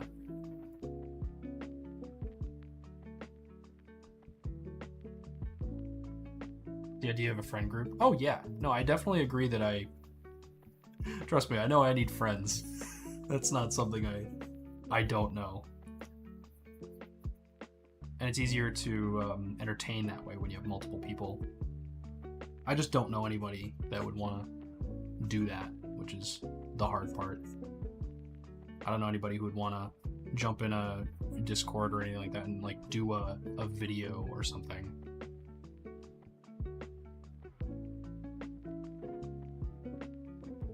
I need friends in the art space, because that definitely helps. Because that's where a lot of the ideas I have go towards. It's like, it would work well with multiple people. Not a dig on me. No, you're fine. It's a dig on me from me. My problem is I don't reach out to anybody. There's a lot of people that like comment on stuff, but that's not, you know, obviously anything. That's not really correspondence. I just say thanks, and that's that. But I don't really, I mean, there's so many artists that I follow that I should really reach out to, because there's, you know, making connections is something that's not just a given anymore. It's possible, but it's like, it's much harder online than it used to be in person.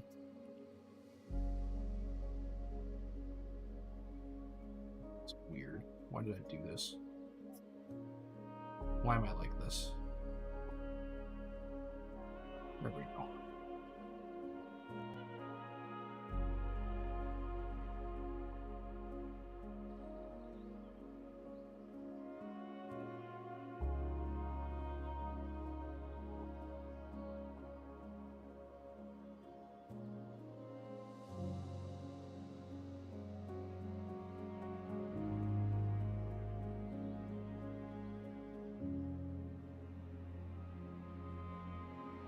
You have a friend who has a tight friend group of 4 dudes. They make some crazy work together. That's cool. Hard not to feel envy and all that. Yeah. No, I get that.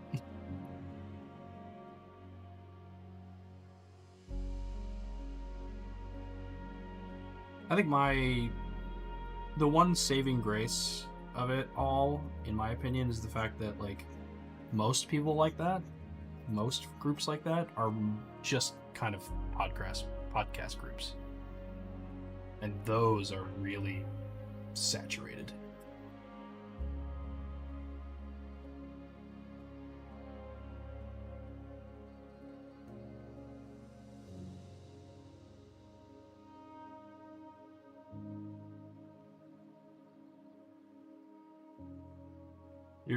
Your stuff's totally different.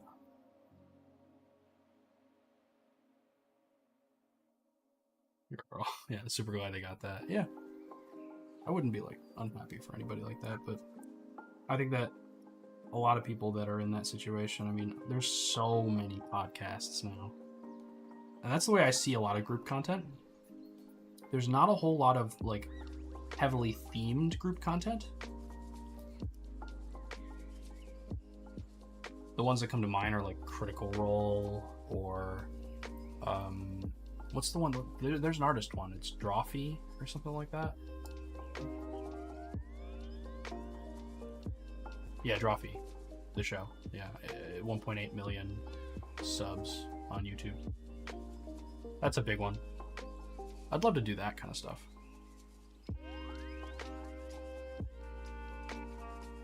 Then again, I don't have the confidence in my art either, because I'm not an artist in my mind. You know, in my opinion, I don't have the skills to teach or tell anyone else how to do something in art or in like creative endeavors at all, really. So there's a huge barrier to me kind of doing that sort of content, because it's,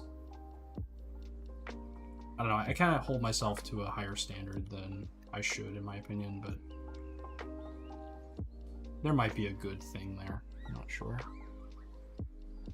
They're like the oldest, I think, but I'm not into quick art. Yeah. I'm not sure if they're the oldest, but I know I've seen a lot of their stuff, and they've really shot up in popularity from what I've seen.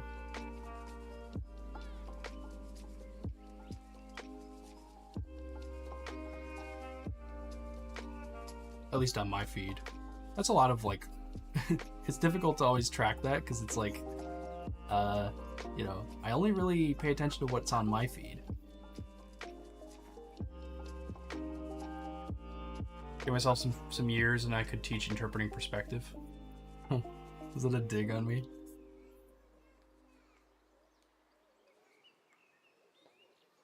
Yeah, I don't have a whole lot of fundamental training. And it shows, but I know how to make the things I've made, and I know how to think in terms of shapes and lighting and 3D. I think a lot of what I have to still work on is basically just getting my hands to do what they are told, which is where a lot of people are, I think. So there should be resources out there that can help me. I just haven't looked that hard.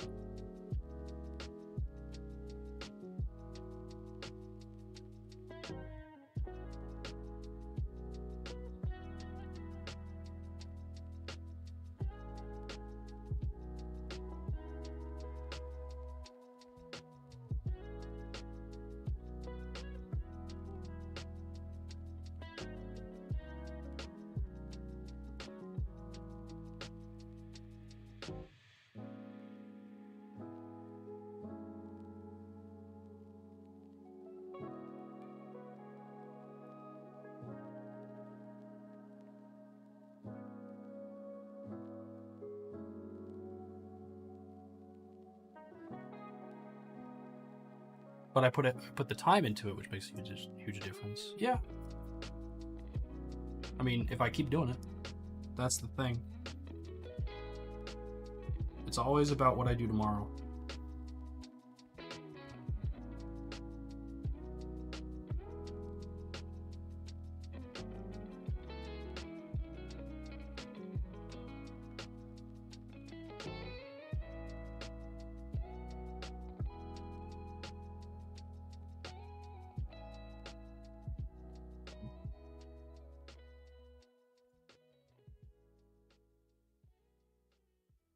That's not to say I'm very proud of what I've done so far. I think that I've come a long way and I've done a lot of cool things. But like I said, it's all about what I do tomorrow and what I do in this stream and all that. You like the cloud? Thanks. That's just it's pretty basic. I mean, I don't have a whole lot going on there. I don't have the drop shadow on because it creates some weirdness, as you can see here. I can fix it, but drop shadow is kind of weird because of the perspective in which I'm drawing, or from which I'm drawing, I guess.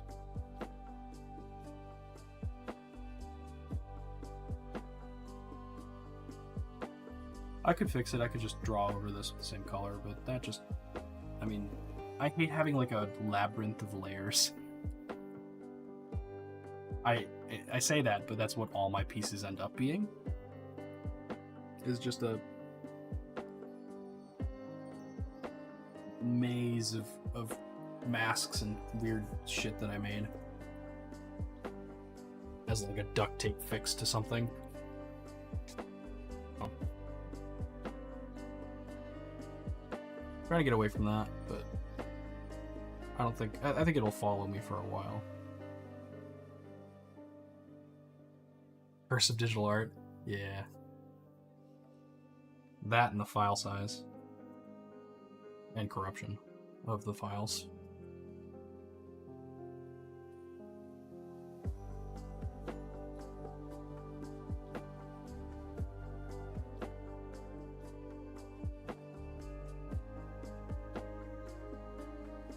Weird song.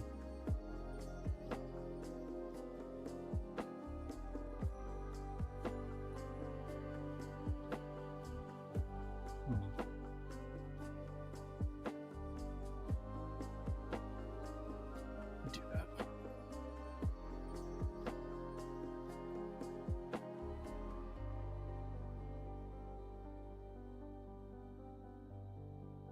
We're looking good. Definitely say we're looking good.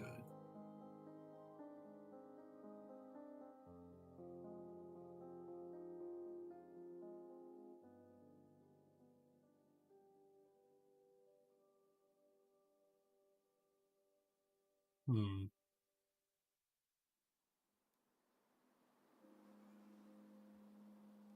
gonna be super picky.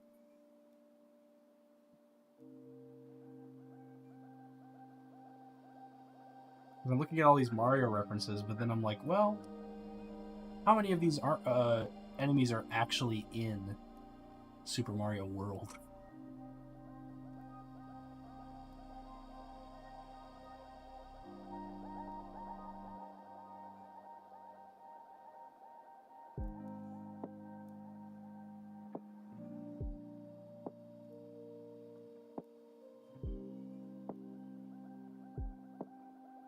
This kind of contains a list of enemies in... Okay, bullet bills are... They're called bonsai bills? What? What in Super Mario... What in Mario World?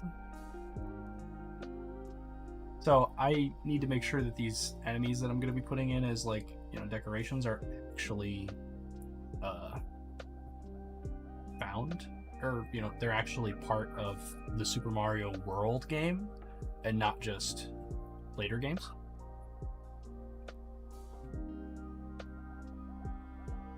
part of making a map of this specific game rather than a general map of Mario. So what we're going to do is we're going to take this painting, so we'll do that. We'll drop that down. Alright, so I like the perspective of this box. I think it looks cool.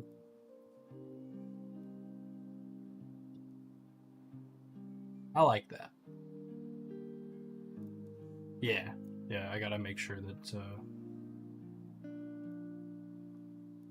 it's accurate, you know? They're not always perfectly accurate, my maps, but I try. I try to get them close, at least. The rendering on this is just a mess. I got the shape down, it's just I didn't bother to...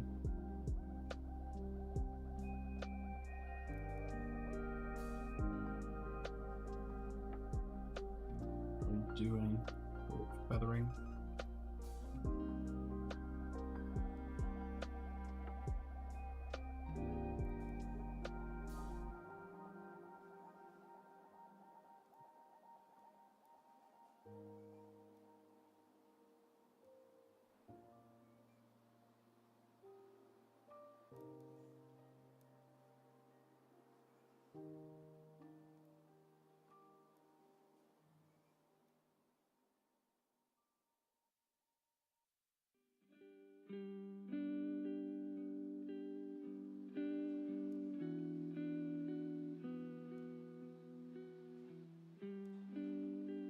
A lot of the shape here can be achieved through value contrast, which is good. Oh, thanks for following Kit Cloud Kickerman1 on Twitch. Thank you for the follow.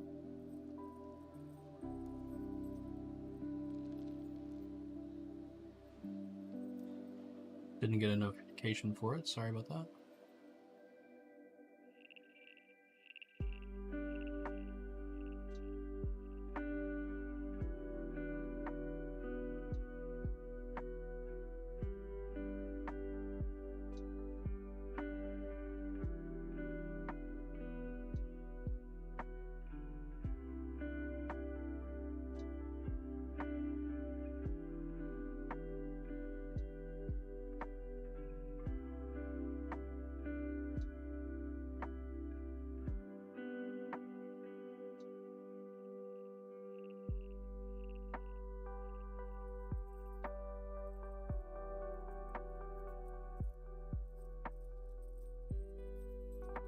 I'm gonna do that another layer. This is fine to do on the same layer, I think.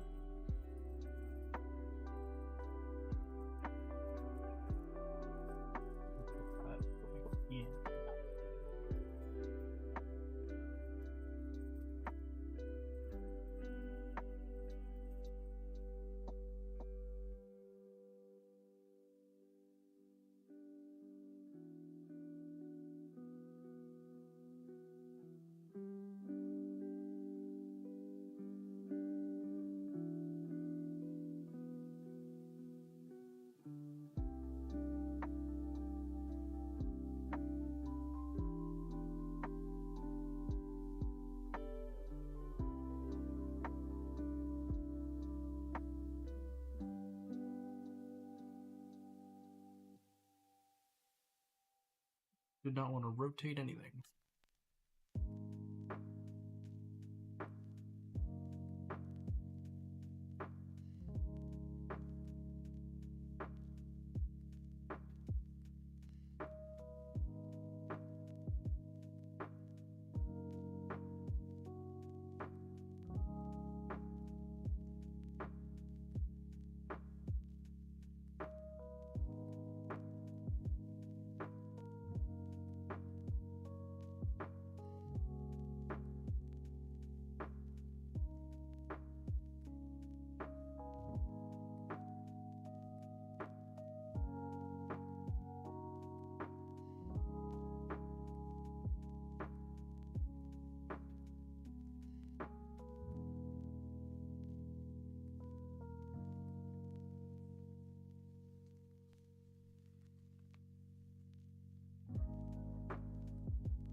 So this can kind of drop down. I'm going to drop over it.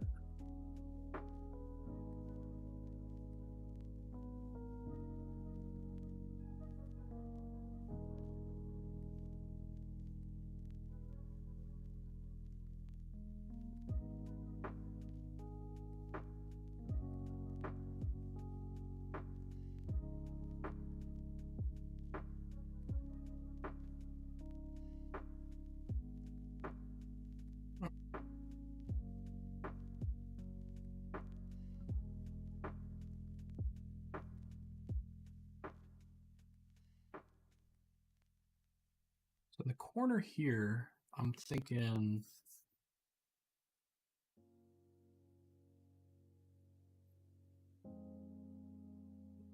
like the right size.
Will they work for that in each corner or only one? I'm thinking only one. I've got other ideas for the other corners. I'm thinking about an interesting sort of border styling where I could do some pop-out bubbles, where I could do other designs as well that might not fit the square corner as nicely.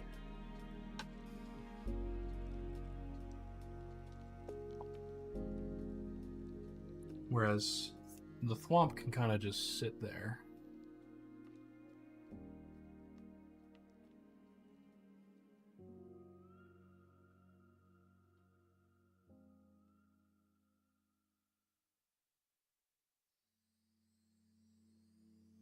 Love work with borders, yeah. It's a lot of what I do. It is fun. It is fun to...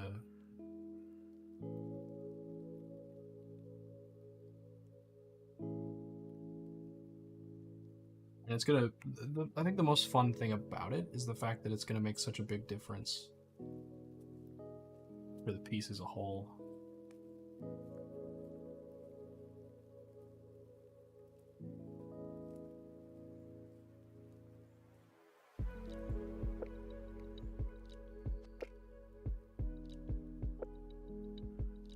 The framing is gonna really make the biggest difference.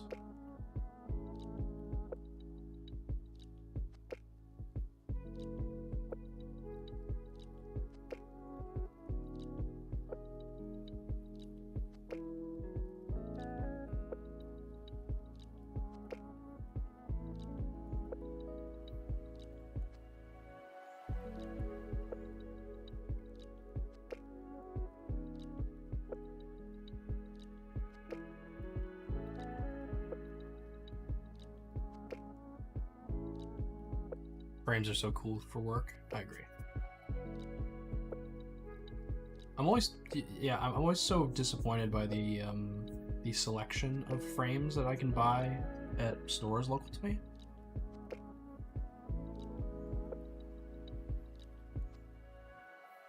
Bad frame can really bring things down.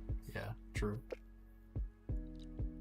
Yeah, I have a couple of standard borders I use for my work nowadays, but trying to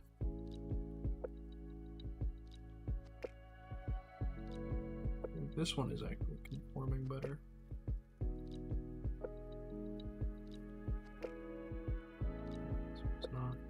have a couple of standard frames I use for maps, but I think that this piece is going to be much more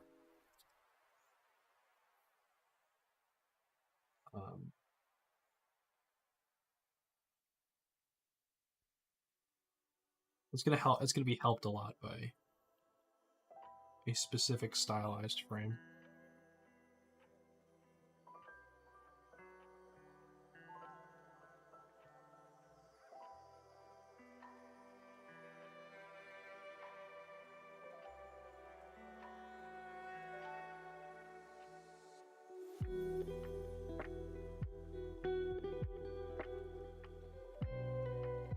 Oh, you go to thrift stores and get frames? That sounds so fun. I haven't done that in a long time.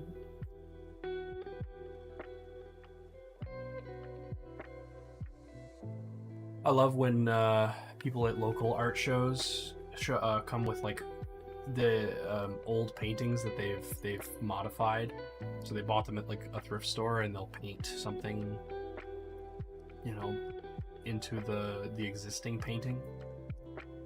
Those are always fun. I guess stain would be the right word. Yeah, probably. I knew what you meant, though. From my perspective, you just, you know, that makes sense because you painted something, you sprayed something on there, spray paint. I'm not one for semantics.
Interesting. I think I should get rid of this cloud. Whoops. Ideas. Let's go back to... That's fine. But I think I should get rid of this cloud. I don't think it looks good.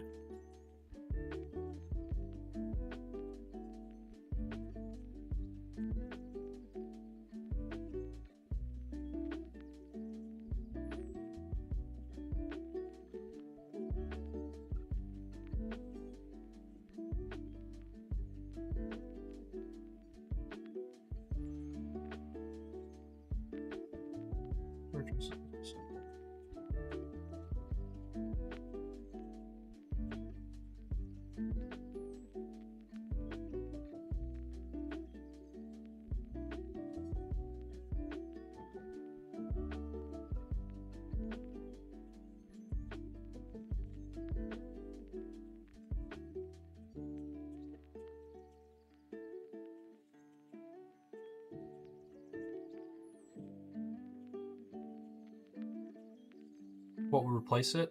I'm thinking that this cloud just doesn't make any sense here because I'm going to have something there that's going to sort of serve as the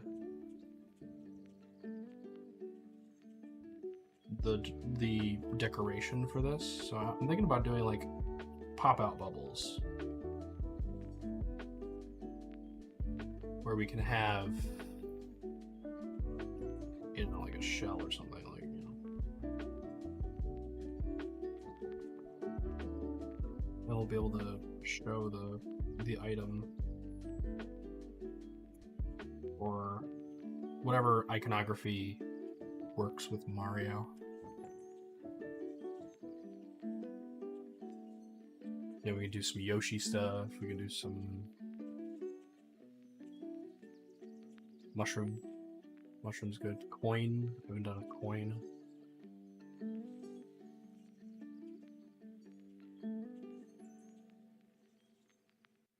Structure that includes like the pipe would be kind of cool. We did that, and then we had like a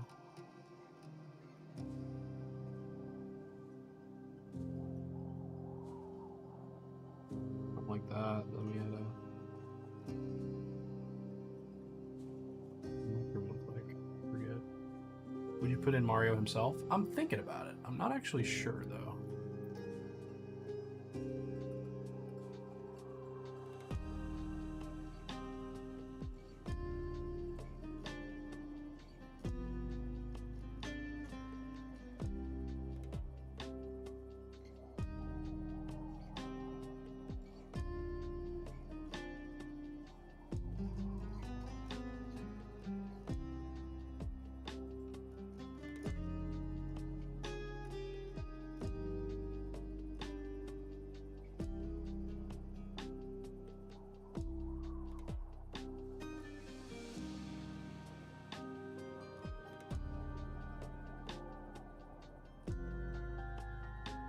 I could do Mario. You know what would be cool? Like a silhouette Mario. Sort of an homage to like the... See, it's funny because I'm a newer Mario fan, so I think of games like Super Mario Galaxy before I think about games like Super Mario World. Like Luigi's Mansion is my favorite Mario game. So I don't have the 2D Mario fan in me, but I've got the I think about different aspects of the series. Traveling icon Mario. Yeah, could do that. Maybe him jumping up to a box, like a question mark box, somewhere in the frame. Because I'm thinking about this being all like gray with like these details just sort of cut out of the white, or cut out and cut out of the gray or black, you know, like the silhouetted frame, rather than like rendering and painting it, just including it as like shapes. So it would definitely be more of an icon.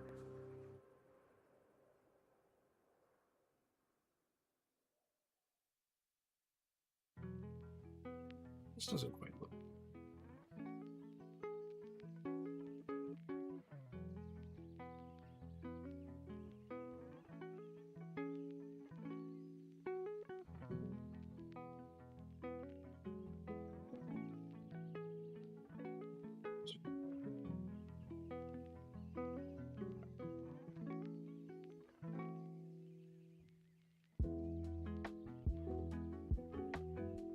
Yeah.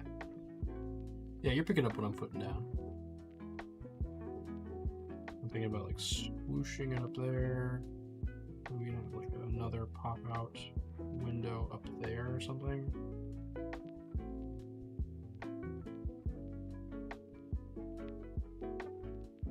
But then the window, oh shoot. Control zoom doesn't work if I don't control zoom. I do that. That'd be interesting.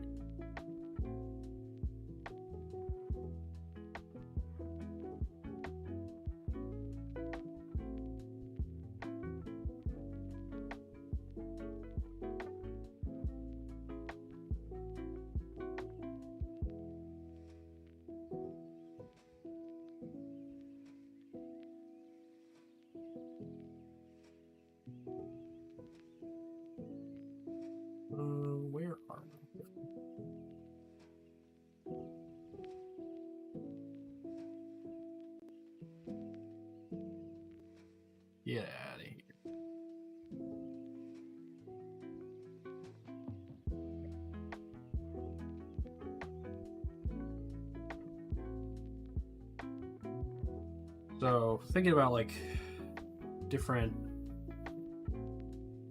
ideas.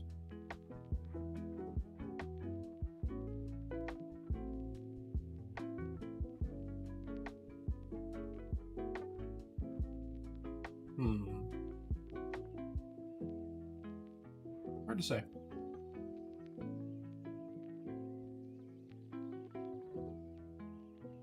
I'm a lot closer to finishing it up though than I was when I started, which is really nice.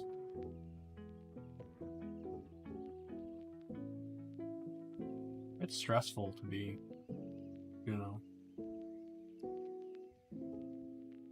to have to work on something that you've been putting off, but you're not working on it. It's the worst.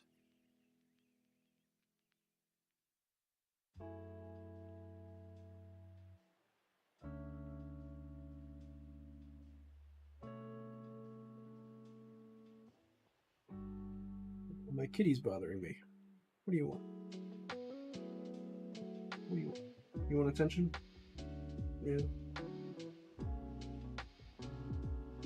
He wants attention.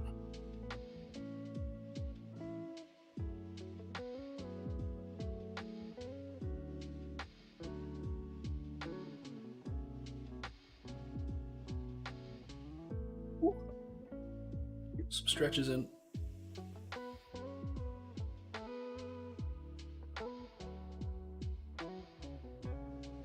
I'm not one to sit down and do something like this for like a very long time, usually.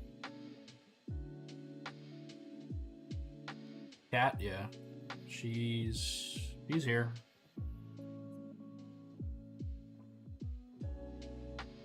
All the time.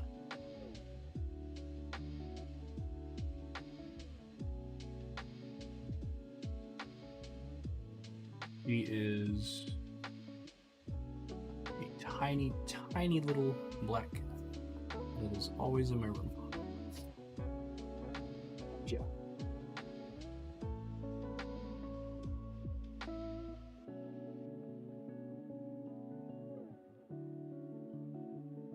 She loves attention.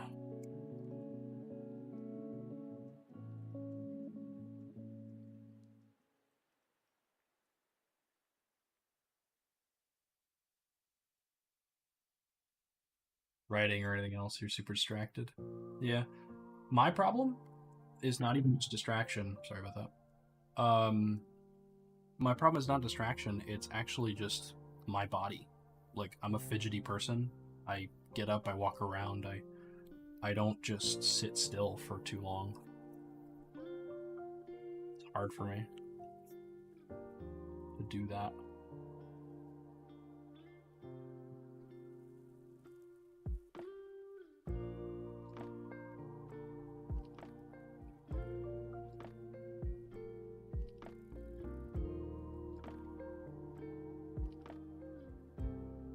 Your tail is in the way.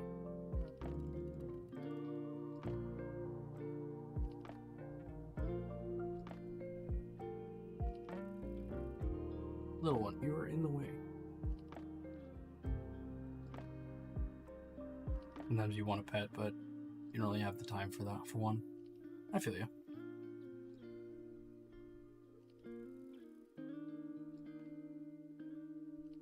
I feel bad about leaving this one alone, because I have to, go to work and all that on a lot of days.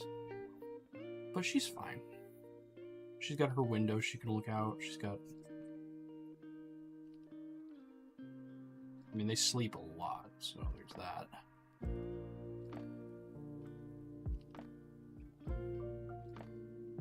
Gotta make sure to clean her litter boxes, because otherwise she's gonna pee somewhere that I don't want her to pee.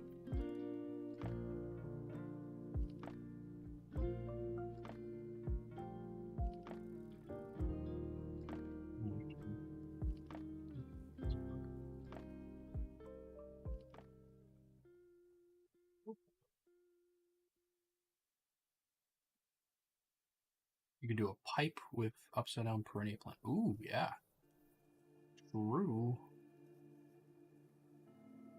That'd be kind of cool.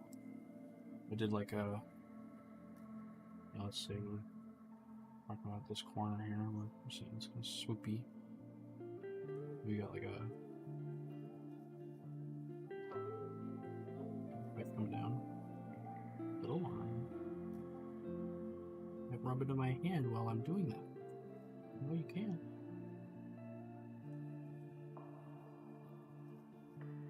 All these mostly come out. Were to get a pet? It would be a cat. Yeah. You'd feel so bad for a dog.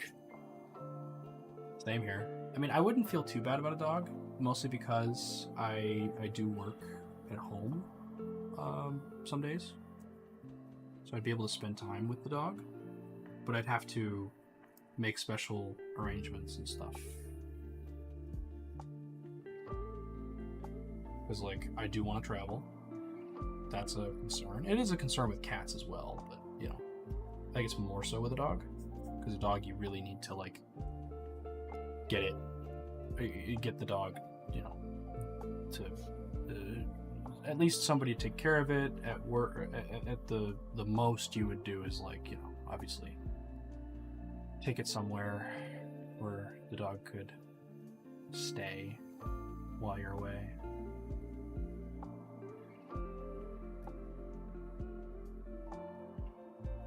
But I don't even have a house yet, so that's not really on my radar. Definitely need a yard for a dog. But cats are easy. Most of the time, right? Everyone. Most of the time. She just loves to do this thing where she stands in my lap and leans against me. Because she likes, you know, she likes to be stable on her paws, but she likes to be petted and she likes to hang out where I'm doing stuff. Be cared for, excessive, be socialized. Exactly. Yeah. There's stuff that dogs need that cats don't. Alright, there's no...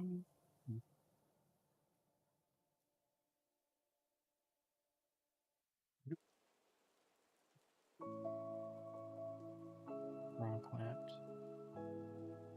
It kind of just is basic. There's not a whole lot to it.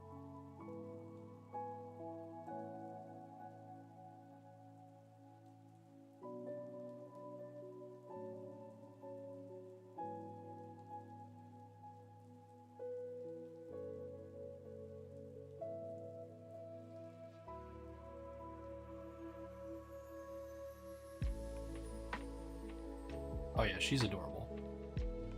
She's just a little sweetie.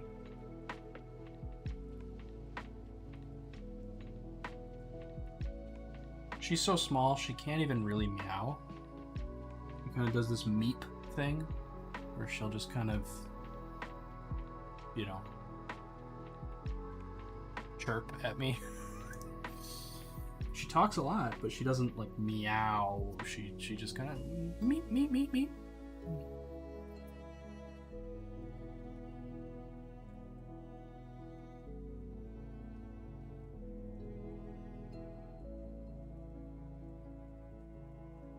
Again, little one, you cannot bump into my hand while I'm doing that.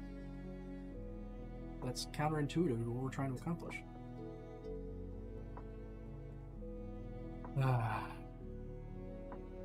This is funny.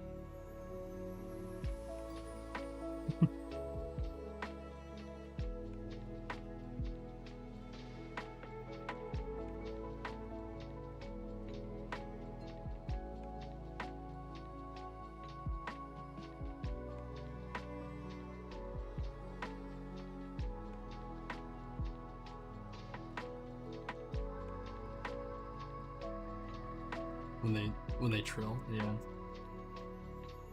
No, they're really funny. Cat noises are really funny.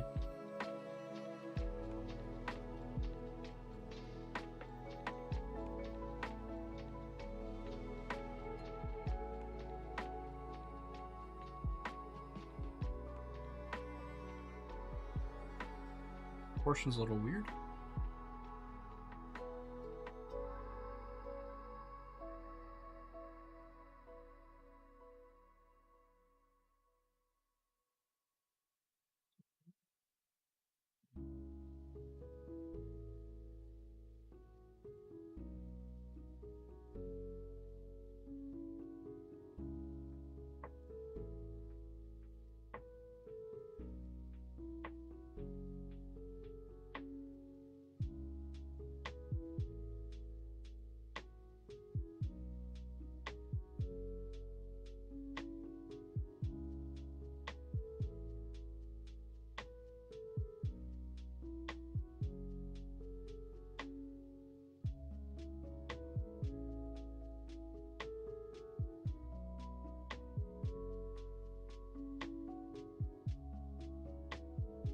I think it might look better actually if I do this.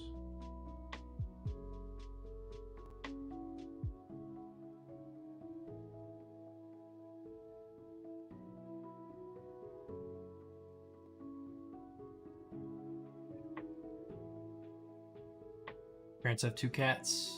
They're super shy and skittish, but the captain, he big. He'll let you rub his tummy. Yep. Yeah, that cat. Big cats are always fun. We have a. So I've got my cat. She's adorable. And then we have a bigger cat. His name is Perry. He's a black and white, long hair. He's a big boy. And he is just the sweetest thing.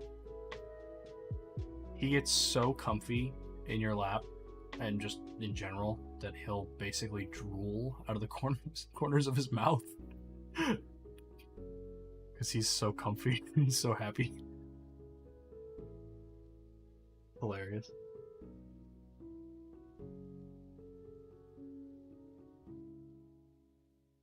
Engaging the world more. Yeah, no, I think that opening it up to the middle of the canvas is nicer.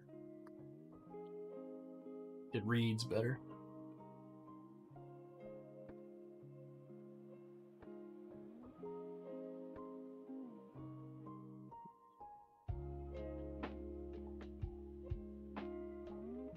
I think I put some of that on lines, that's okay.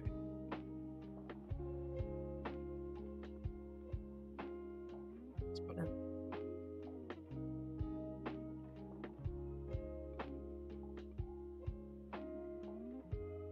Never heard of a cat doing that? Yeah. He does it.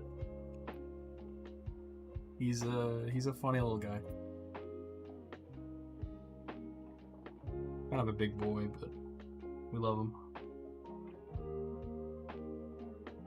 I did like a series of these.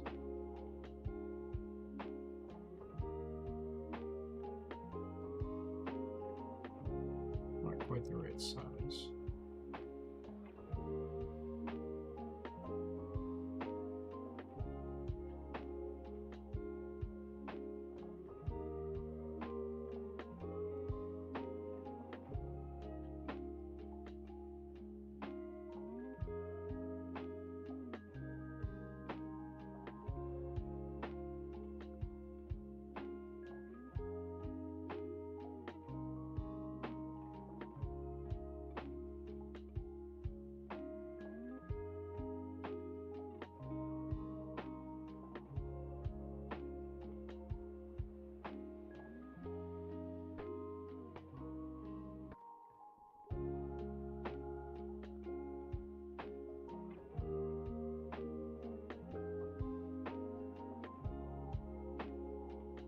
Get a dog who would just go limp. I love when animals go boneless. It's so funny. Yeah, dead weight. Can't move them.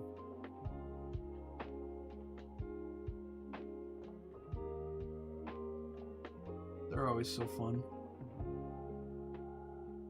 I just love animals.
Alright.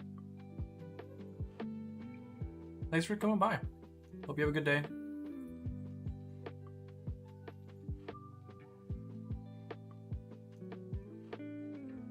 You just keep moving forward. Thank you. I will hopefully be on more.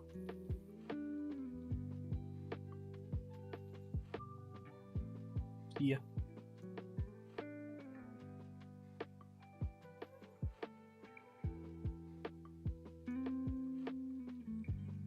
I'm actually probably gonna hang it up here.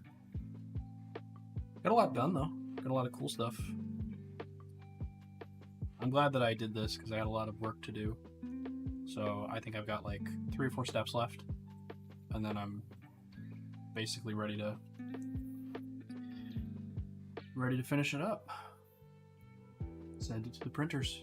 So thanks for joining. If you were here and weren't talking, thanks for hanging out. I'll be back on again shortly, or not today, but you know, sometime in the future. Have a good weekend. Peace.